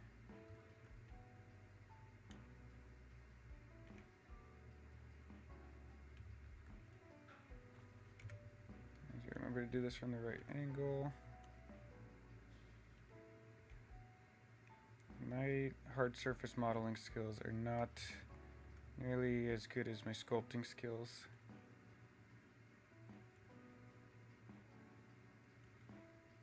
Also need to put a couple more wingers in here.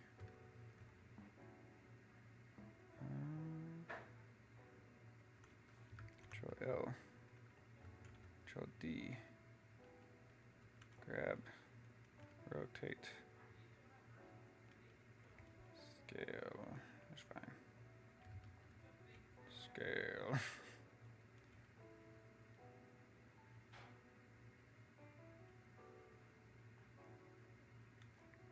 Probably subdivide this down the middle as well, like I did over here, so I can get some more like indents going on.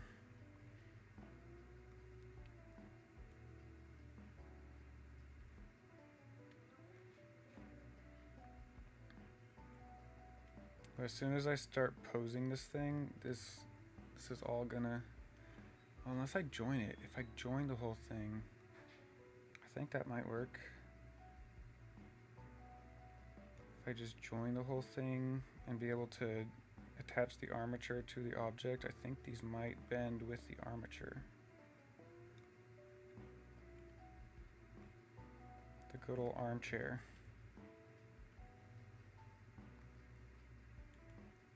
Because this is messy as crap right now. Hard striker. Yeah, you mentioned that. Give me a pitch. Why is Heart Striker epic? Why is it great? Urban fantasy about dragons, dragon clans mostly in human form. Okay. See, shit, solid elevator pitch. Urban fantasy, dragons, clans. I dig it.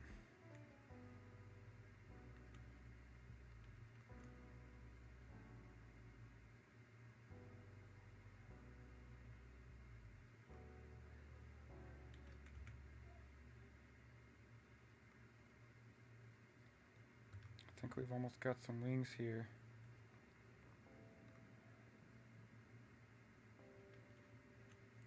Octopus clan, nice dragon. Everyone else is terrible. Okay. Toothless vibes.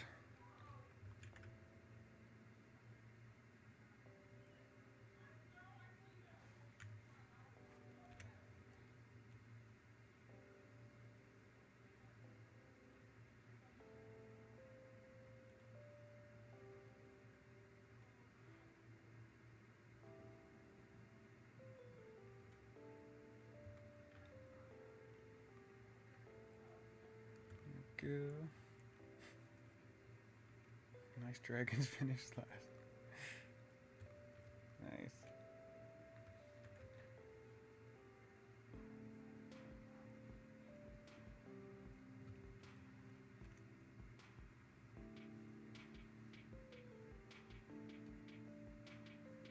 You know, that's a solid looking wing right there. I like that.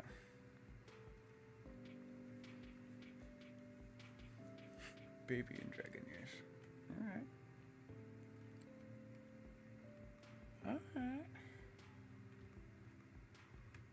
I'm picking up what you're putting down.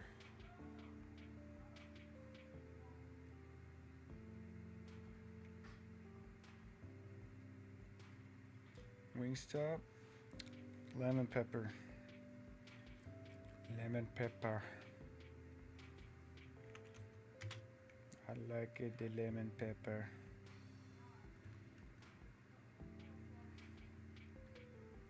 The lemon pepper is very nice.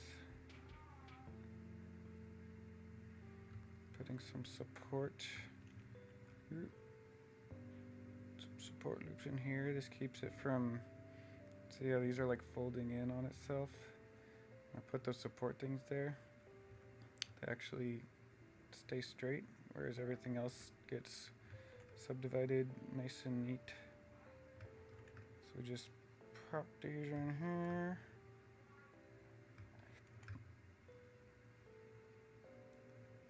Now those are nice and neat. Do the same thing over here. These are called supporting edge loops. This is a very important skill in 3D modeling, which I don't do a ton of 3D modeling, but when I do, I struggle if I don't do this.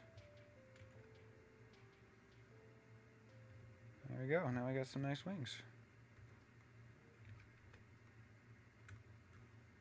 Then I'll just take this, and we go mirror, and we select this guy as the thing to mirror, and now he has dragon. And now we will save a copy of this as, oh my goodness.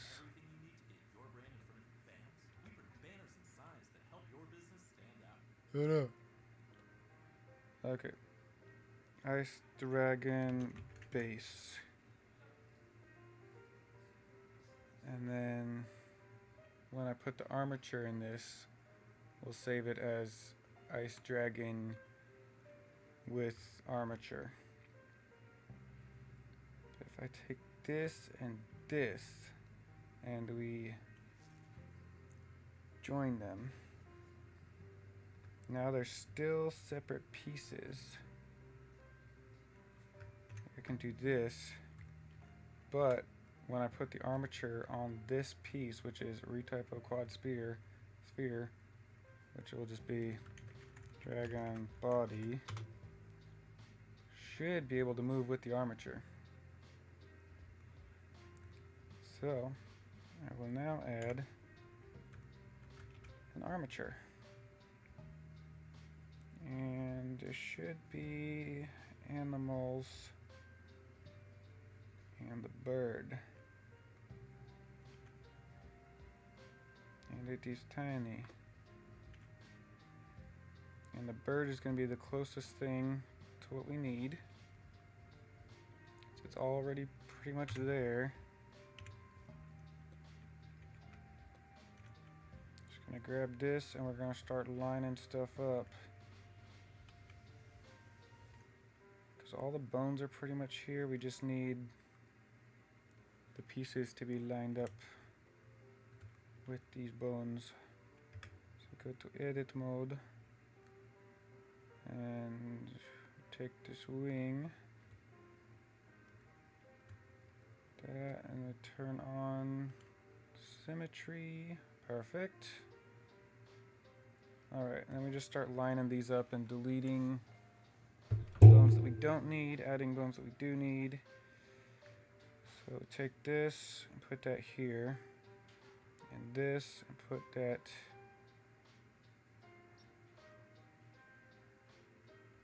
here.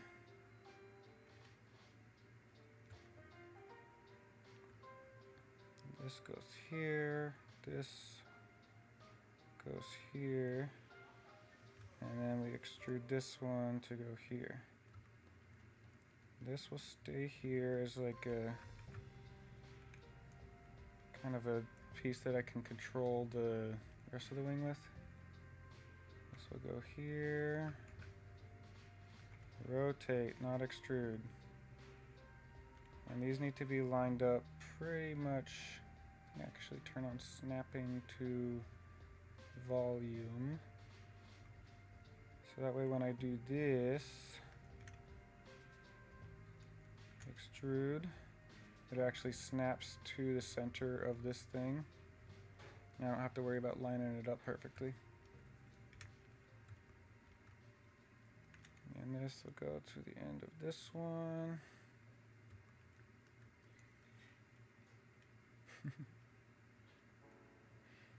This one will go here. That there. That there. Right there. Take this, extrude that out. I'll do 2 for that one. And just like that, we got bones. We got some bones. Let's put some bones on the wingers as well.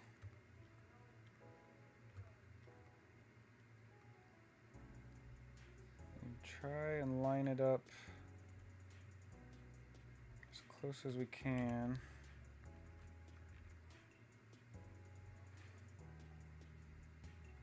So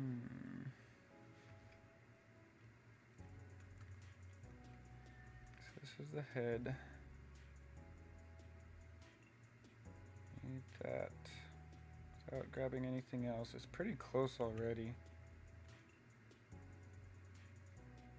Just need to grab this, put that up here. And this. Don't really need these. These, I guess I could control like the sides of the jaw. Don't really need those though. What I'm mainly worried about is the jaw.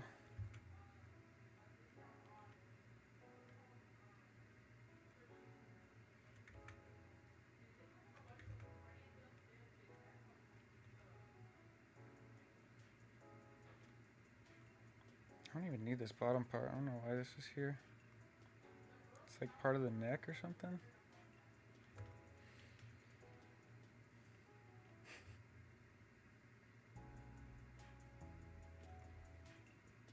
Y'all are silly.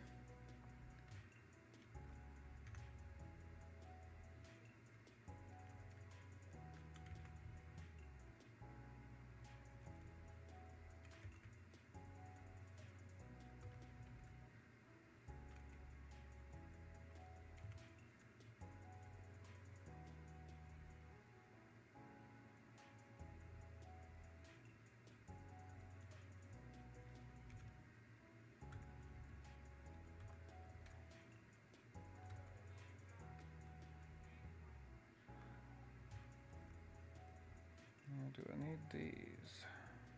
I don't think I need these either.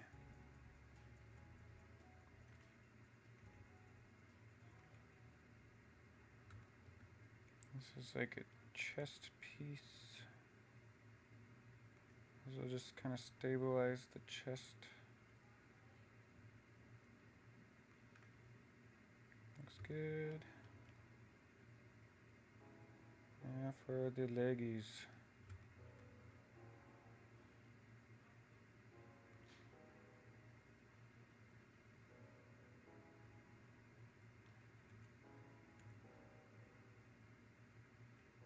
Turn off snapping.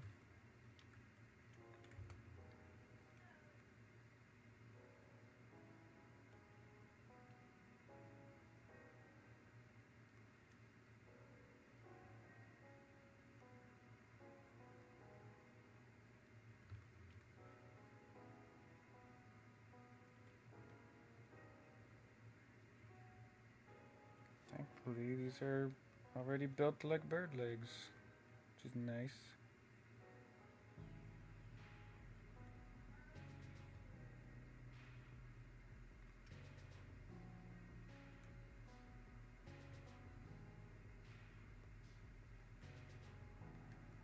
Snap that to volume. Add up to the hips.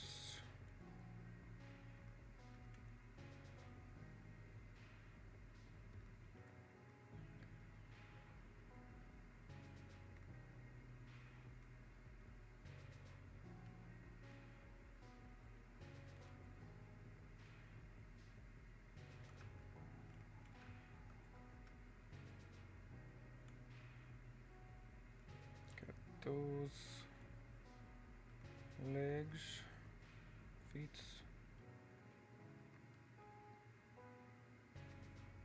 This is like a main supporting bone, I guess.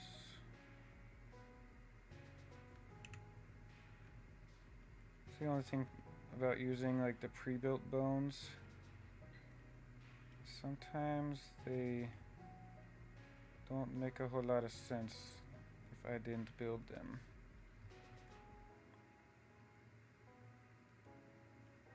Sometimes my own make a lot more sense if I'm like, yes, I remember putting this here. And I remember why I put it there.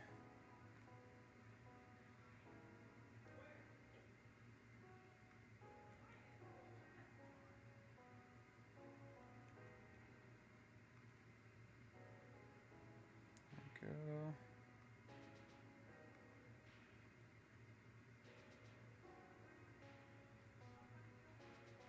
Nope.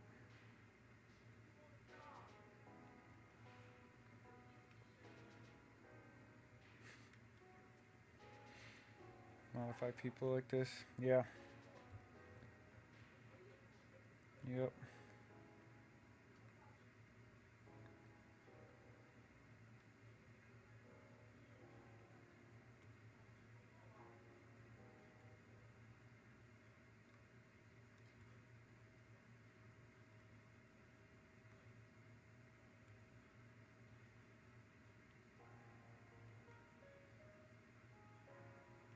I don't think I need this one.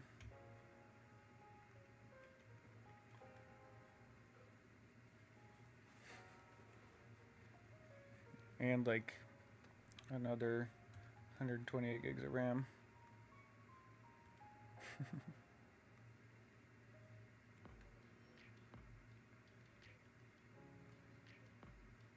That is looking pretty good.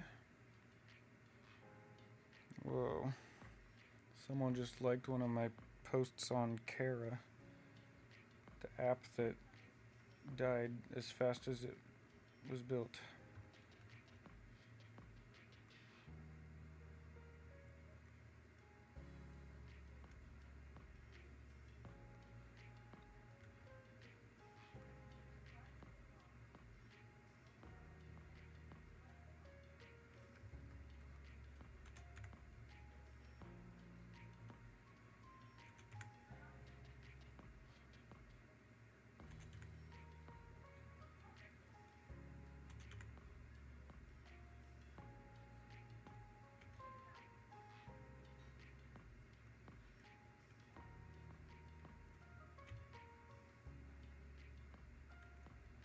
It's just not connected. Join. Fill. Why you be like that?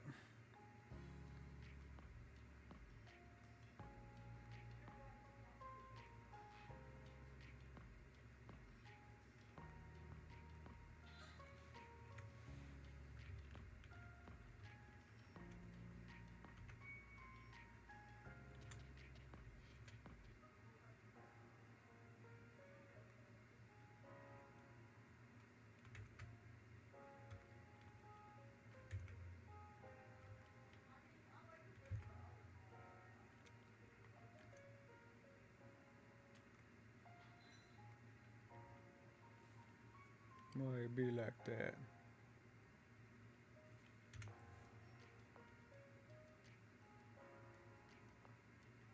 We can go there. Why not? Why not?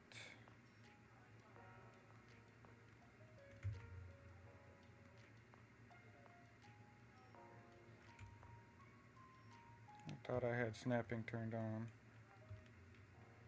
Okay, definitely want to subdivide that.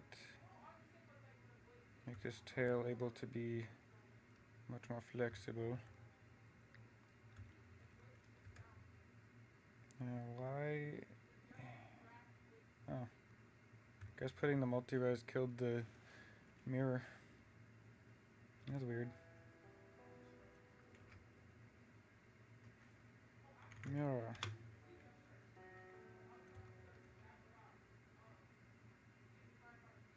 Apply. Still the same one. Okay. Now, ooh, moment of truth. Moment of truth. We gotta take this in object mode. Gotta take the meta rig. Parent. This to this parent. Oh, why?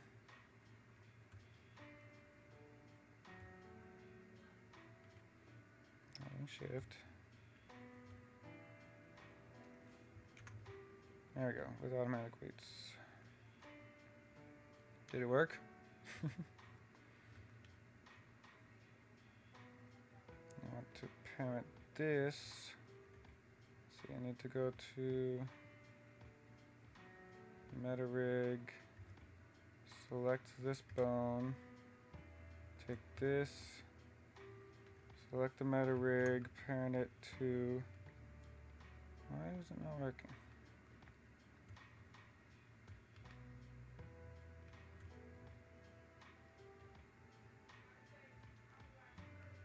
This is the tricky part.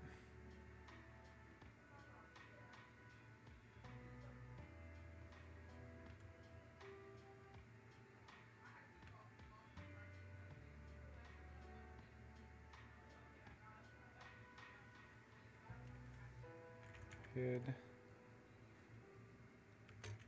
Top.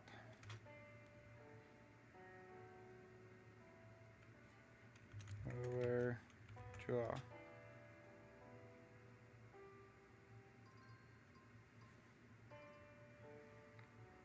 Oh, I still have some chimichanga to eat.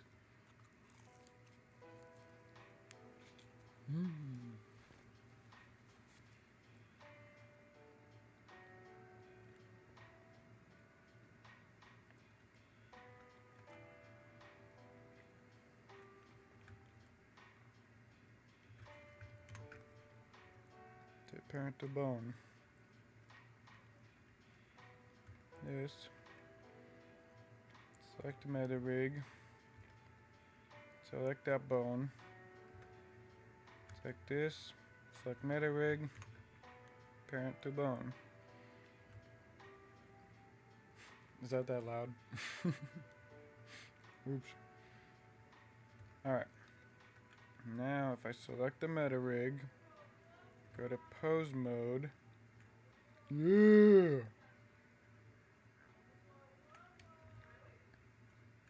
Yeah.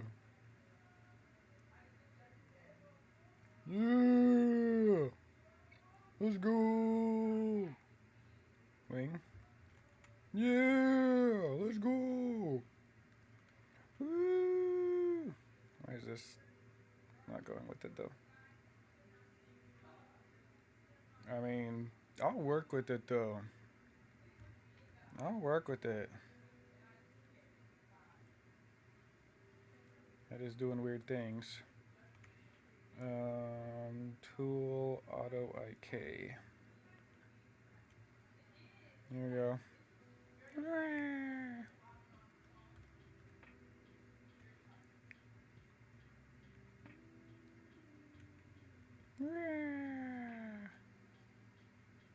Let's go.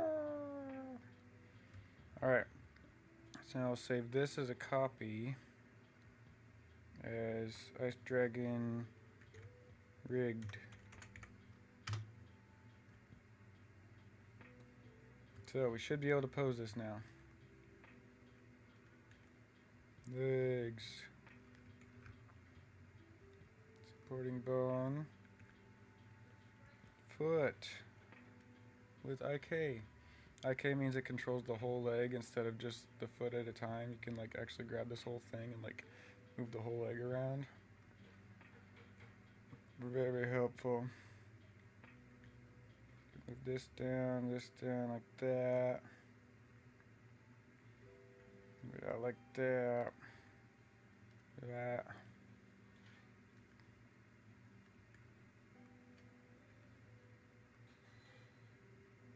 Do this, do that. Like he's up on a rock. And this one, we could like bring this forward.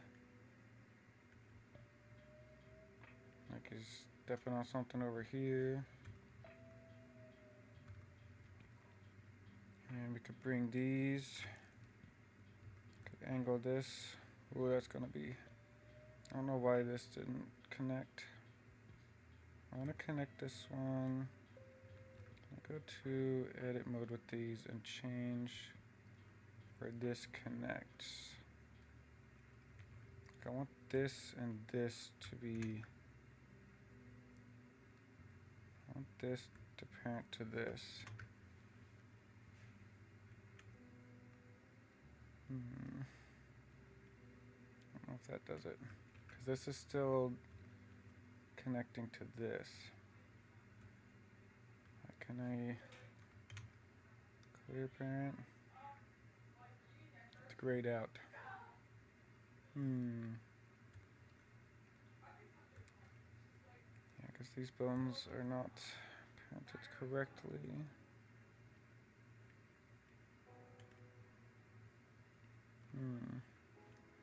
Maybe I'll be able to work with it.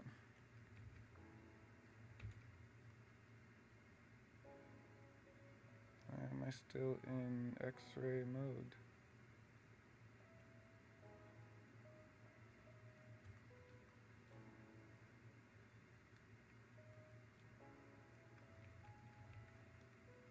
I'm not in X-ray mode.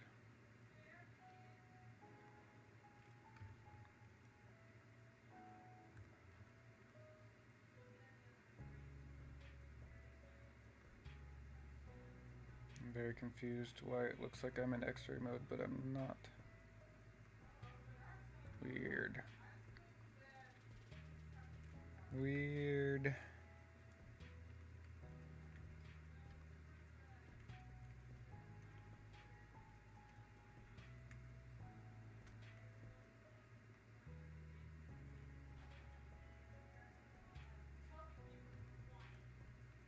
Even if I can't get this to work perfectly, I should be able to fix it to the point that it is like functional.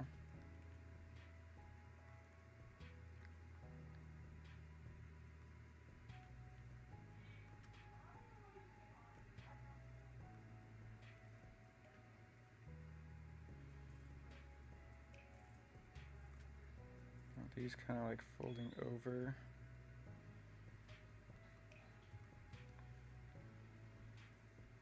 Why are you not doing anything?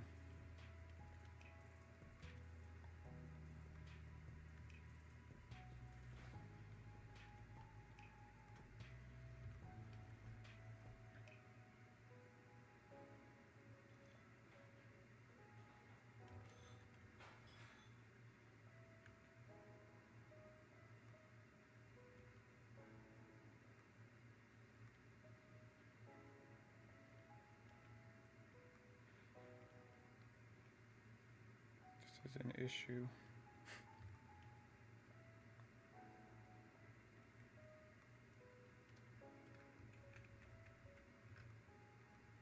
This one isn't connecting right. This is the fun part of Blender.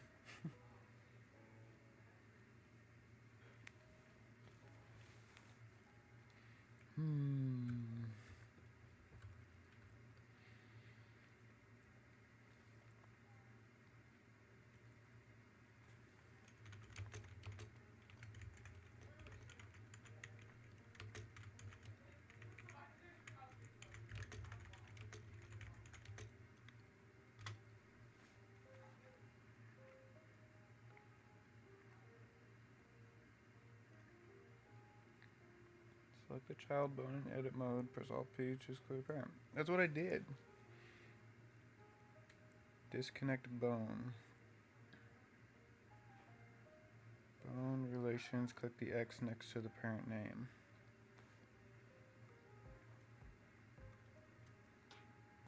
So this is this bone's parent.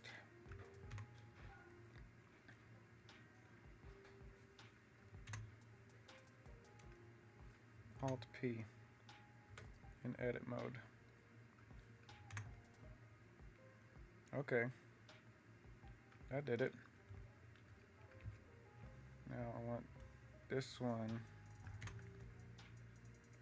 Why can't I do that?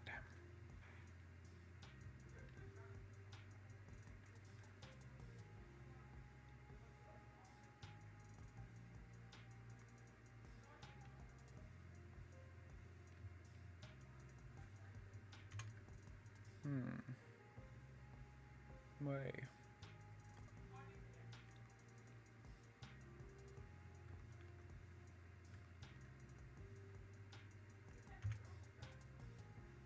Rid of that. It was not serving any good purpose.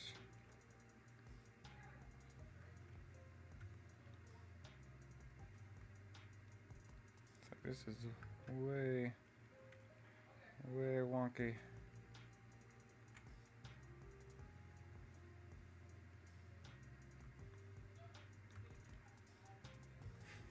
My wing leather is just all kinds of wacky right now.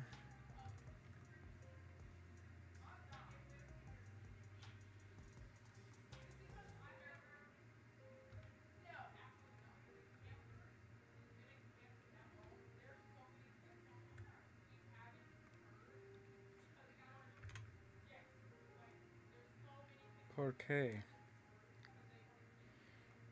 Why you not make parent? One, two.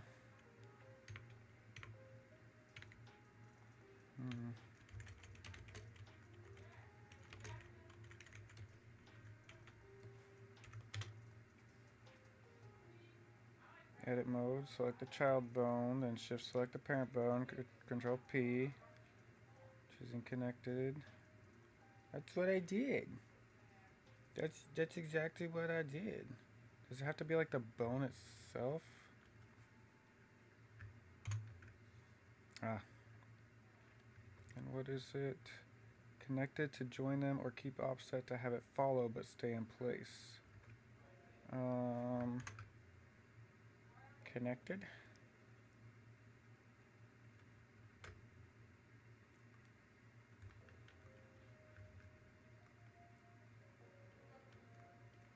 Yeah, it worked. I did it.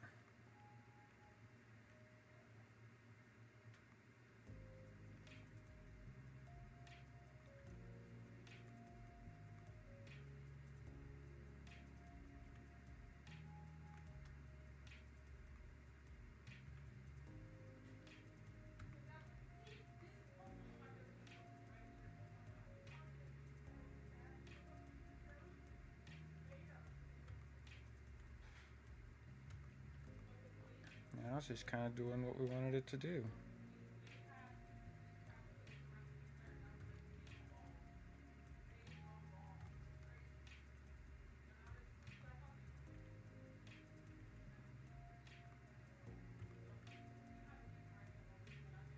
Like he's jumping forward and breathing fire.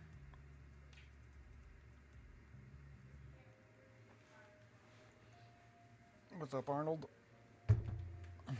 Yes, rigging is so much fun, but it's so helpful if you can actually get it to work right.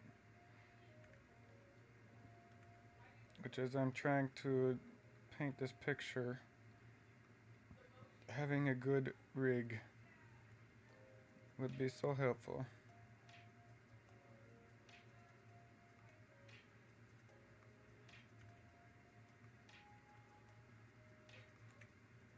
Down, let's try and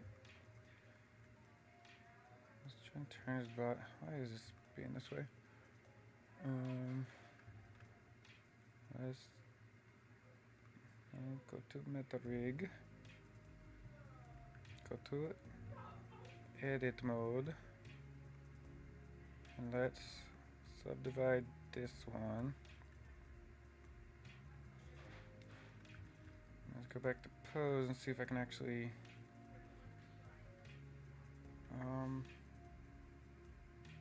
how do I make this one independent? Do I just clear the parent?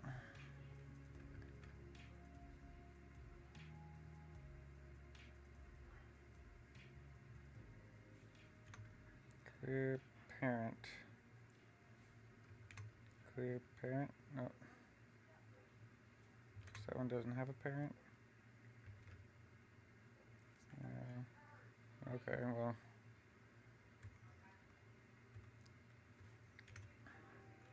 That cleared it, but now it's doing wacky things. Oh. I think it's because my tail is like set backwards. Like the whole rig is set backwards. Like these ones are right. They're going the right way, but these two are wrong. How do I change the direction of bones?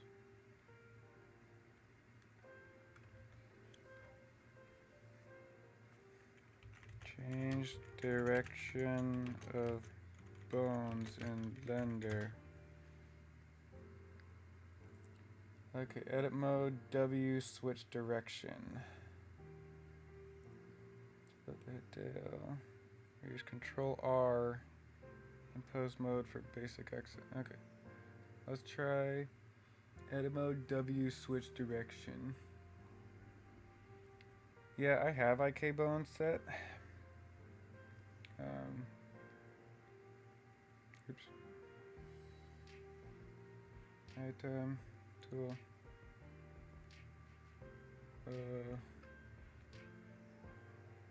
Yeah, I have that as an IK, so I can like move it, but these two bones right here for some reason are facing the wrong direction. But apparently, if I go to edit mode and I do this and I hit W, that didn't do anything. That just changed my thing to tweak. Dangerous Google search to do live. Yep. Edit mode, W, switch direction. I feel like I did that.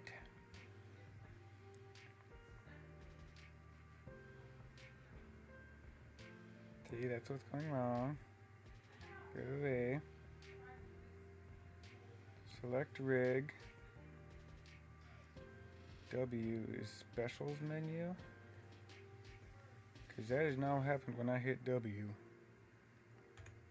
Yeah, that just selected my cursor.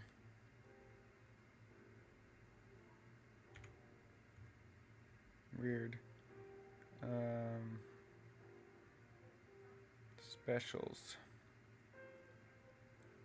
Specials menu.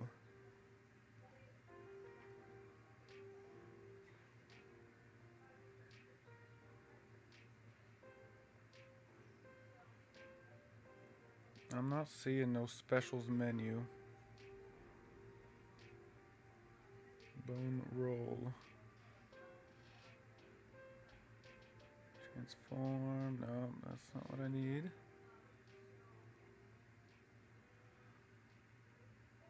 I'm in edit mode. Is it over here somewhere?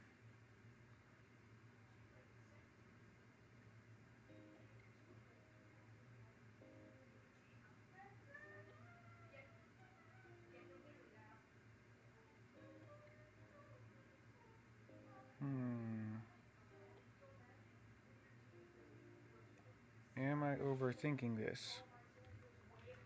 When I could just do that. And then I could just take this and put it over here. And then I could just subdivide this a couple times.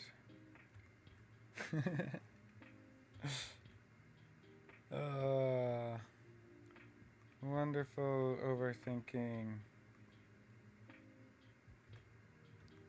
It's all wacky now, though. I need to reparent it to this. Select the thing. Select the bones.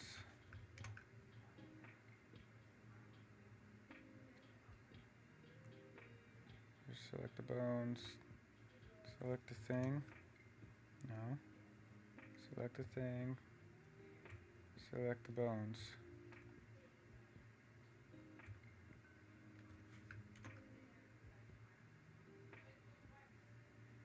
Alright. Oh. Here. Yeah.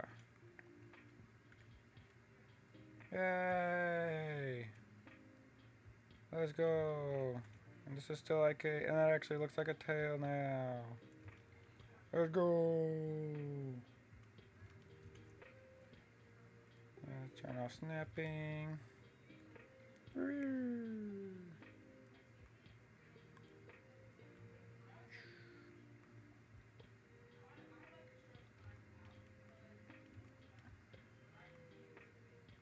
Let's just change the angle of the neck a little bit.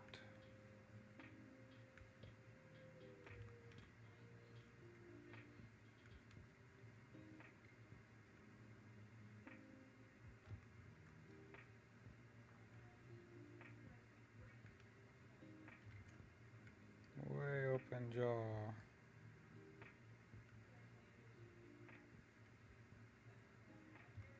This maybe actually should be or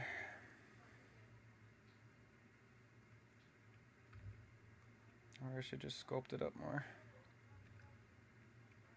And just grab this and beep. Does the same thing as if I were to go and like do weight painting, which is a huge pain.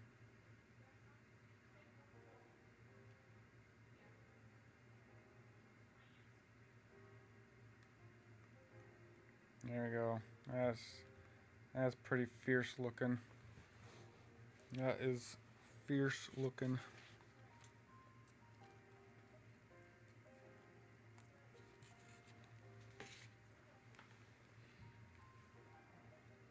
Alright. Now that we have the dragon in the basic pose. Actually, I wanted its head to be turned a little bit more.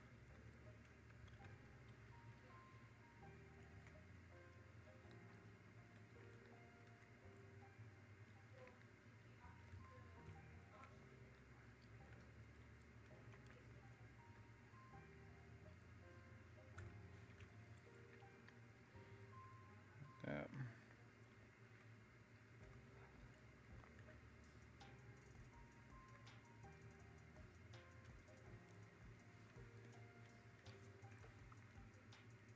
Just came out sweating. Oh,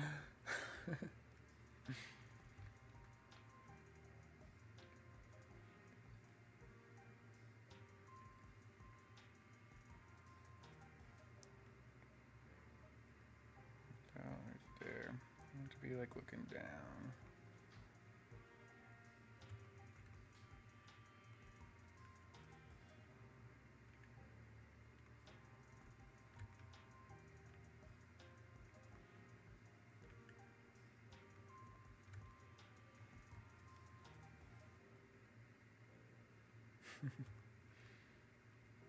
Giant dragon.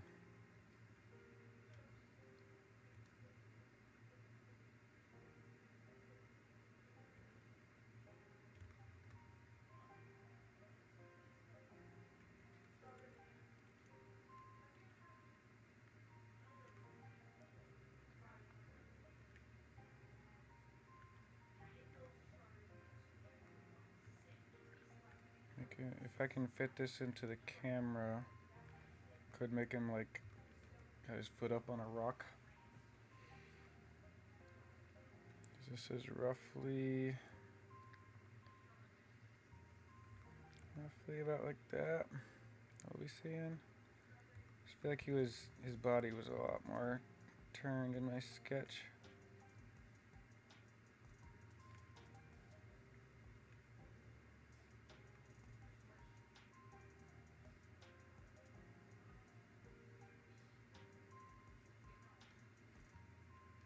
head was also much bigger in my sketch.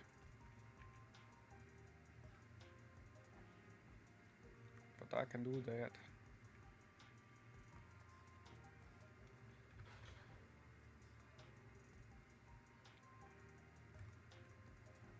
Thought I fixed that.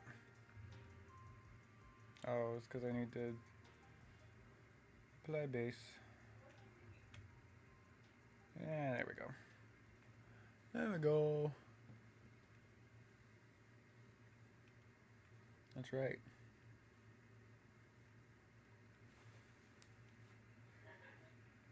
Means you also got big hands. Alright, so right about there. Now if I were to take this and bring this down and down and take all this, rotate it up and get this like he's leaning down on his wing kind of vibes. It's kind of cool. If I could get that kind of out here, or if I could fit that in the camera like I had in my sketch.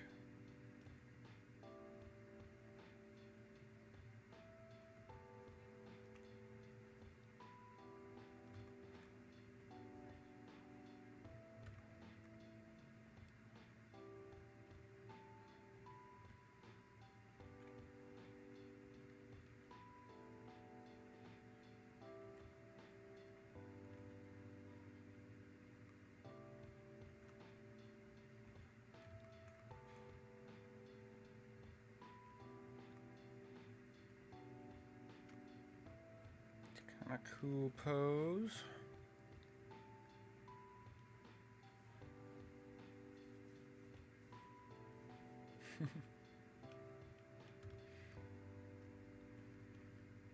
Big hands, big ring fingers. It means you also got big feet. Alright, and what happens if we make... I can't... That's what it looks like without the meta rig. I'd say that's some solid reference material, you know? Now let's try setting up our scene with a guy as well.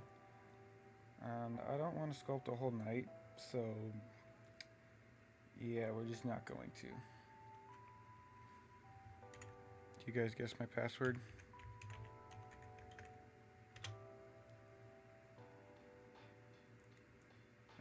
Let's go.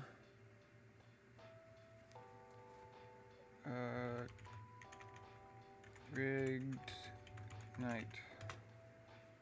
And this is what you do when you're lazy. Is you get on here and you find one that looks cool and you just drag and drop it in.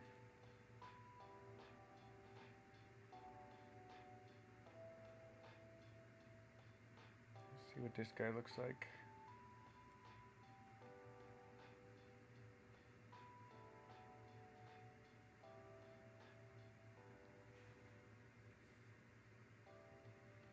Did he do it?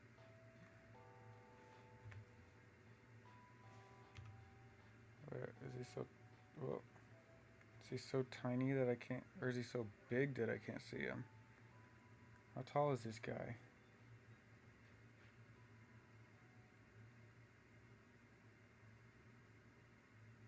Cool. Are your daydreams filled with sunshine and a certain je ne sais quoi? The Yes. French Riviera is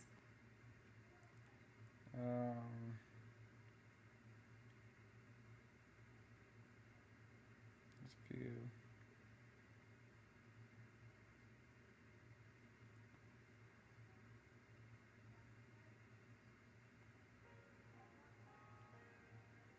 Scale. That's object scatter.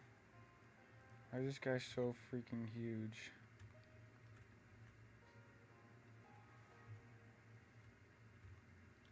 There we go. Yeah, he was like massive.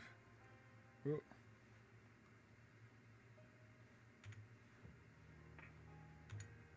Why is he making... I don't have proportional editing on. What the heck? Why? That is wacky. That was weird. I do not know why I did that. Does he have a rig? I don't think he's rigged. I don't think I want to rig him. I want to find one that's already rigged because I just did a lot of work on that guy.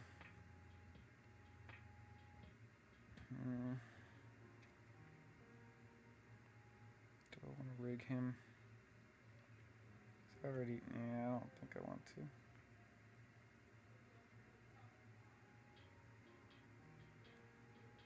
Let's grab a different one. Let's try find a knight that's rigged already. Strong knight.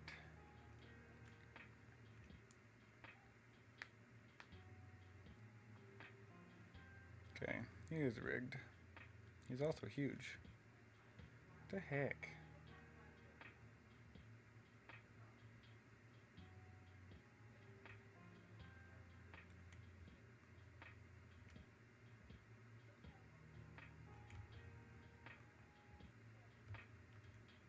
Is my dragon just tiny?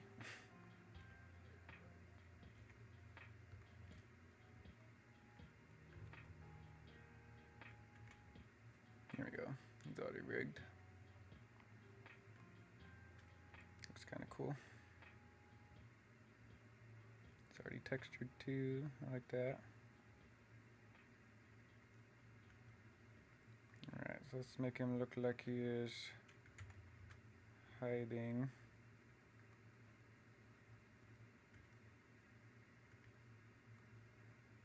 I hate these giant ball. They're like controllers because this character, he's meant to be in like a video game or something. And so they put these giant controller balls in here. And it's display as stick. See, it doesn't change.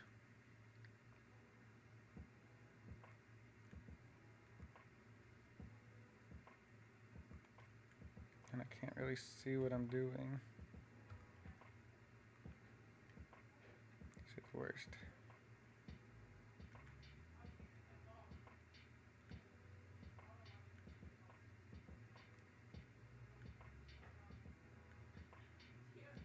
It's okay. I just need there to be a guy down here.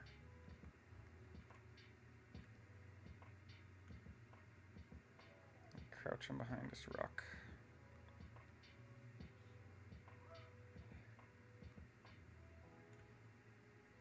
So I'm like down on one knee maybe. Looks kind of cool.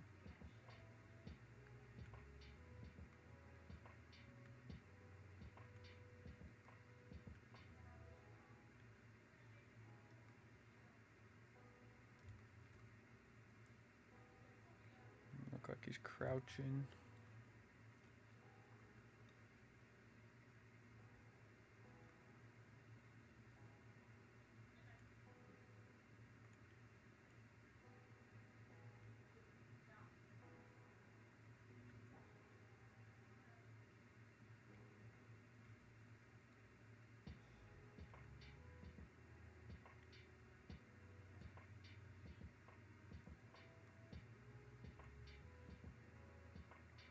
Can't see that at all.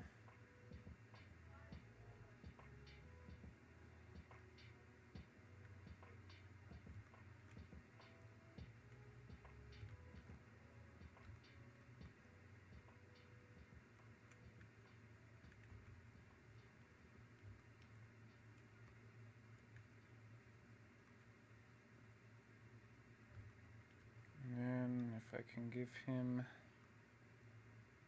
I think this is the same knight I used for my slip through piece. Okay.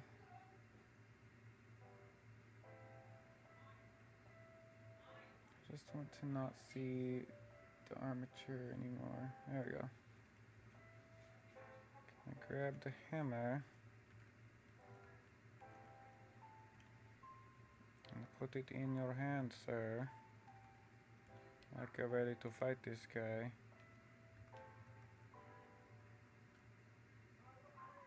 And can I rotate this? Doesn't appear that I can.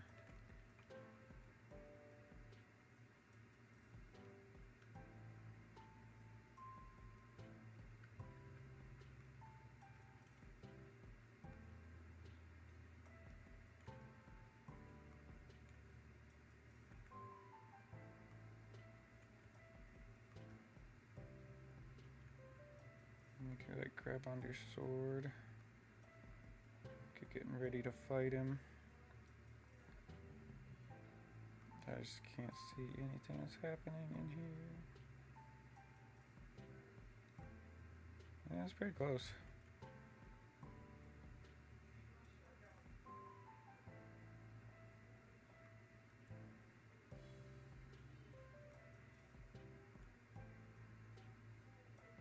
There we go. Looks like he's about to be.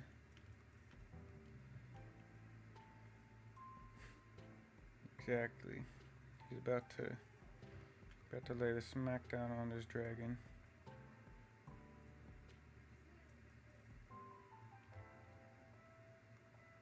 Let's rotate this. And then grab this. Yeah, so I can actually see it.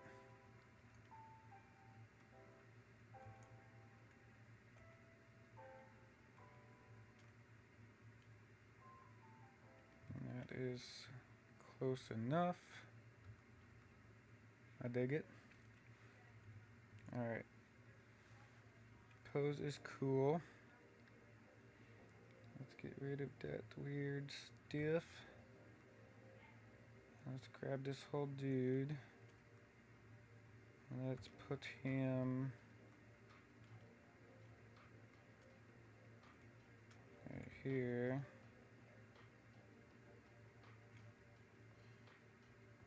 And he's gonna be tiny to make this dragon look big. There's camera.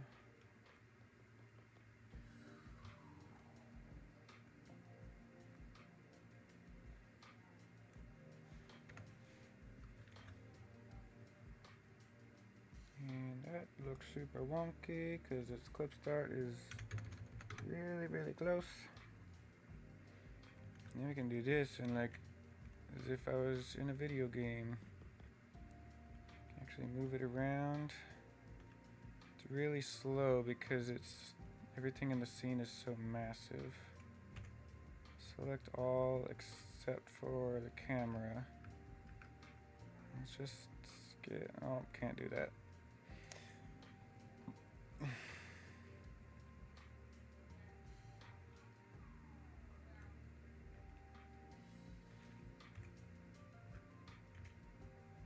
There we go.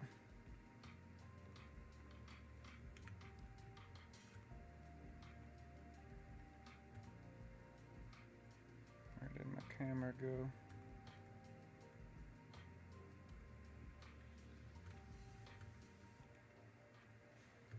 See if this is a bit easier to control now. Yeah, a little bit. I'll be no part of this.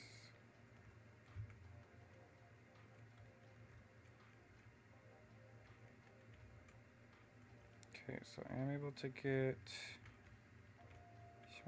this. Let's grab our dude. Select and put him like right here.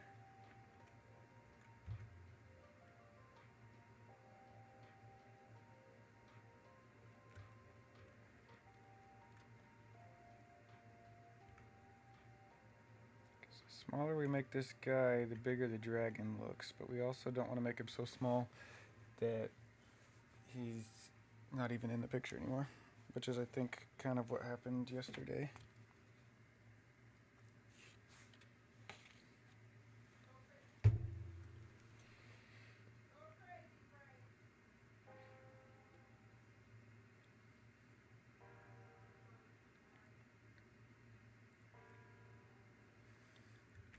It's done.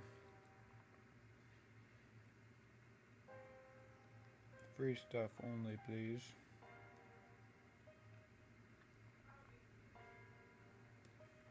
Give me a stone to hide behind. Okay, rock. It's a cool looking rock. It's a cool looking rock.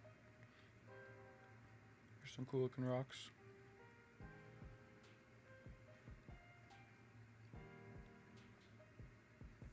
Did you download?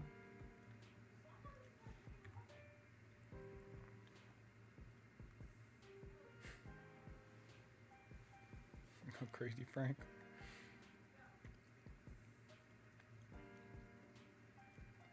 Give me rocks.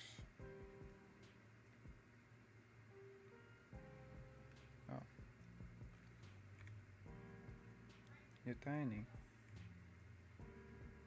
Where rock at?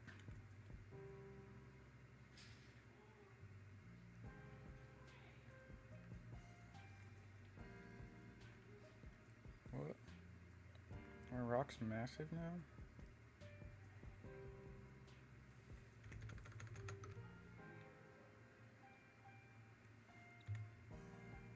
Or is it tiny?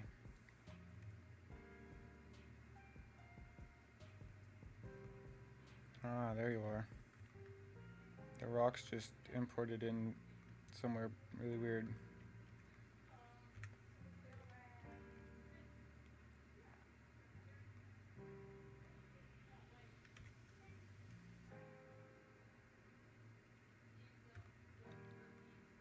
Yeah, they're tiny. So let's just start placing some of these rocks all over the place.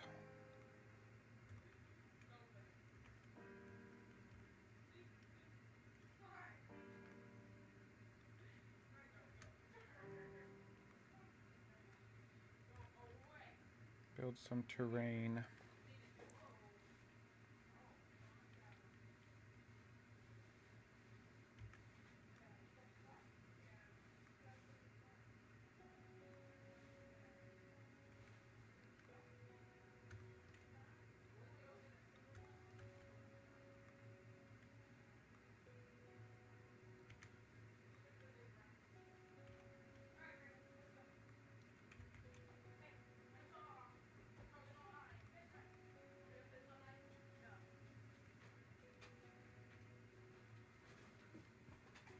What is Frank doing?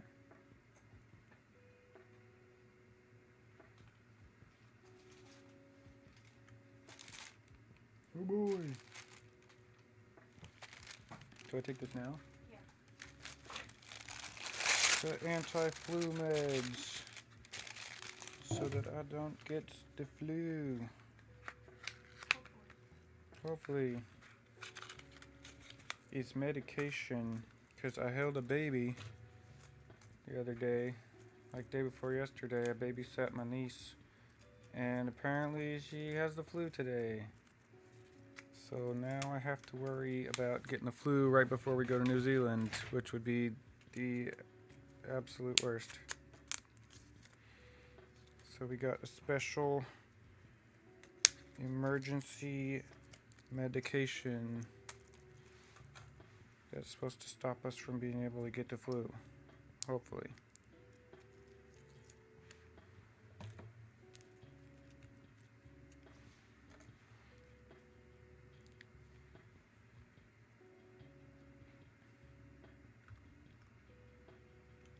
Did it.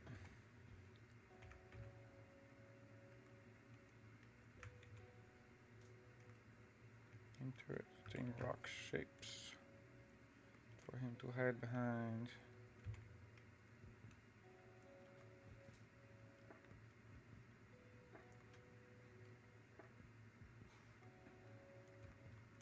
have him be standing on this one.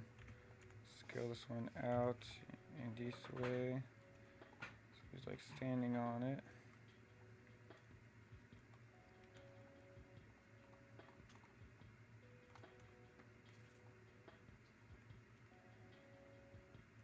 There we go.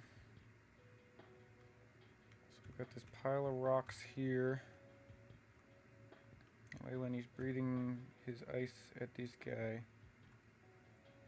I don't want this. So when he's breathing ice at this guy, we'll have all these rocks to kind of like shield him from. Stop it with the ads. Oh, ads.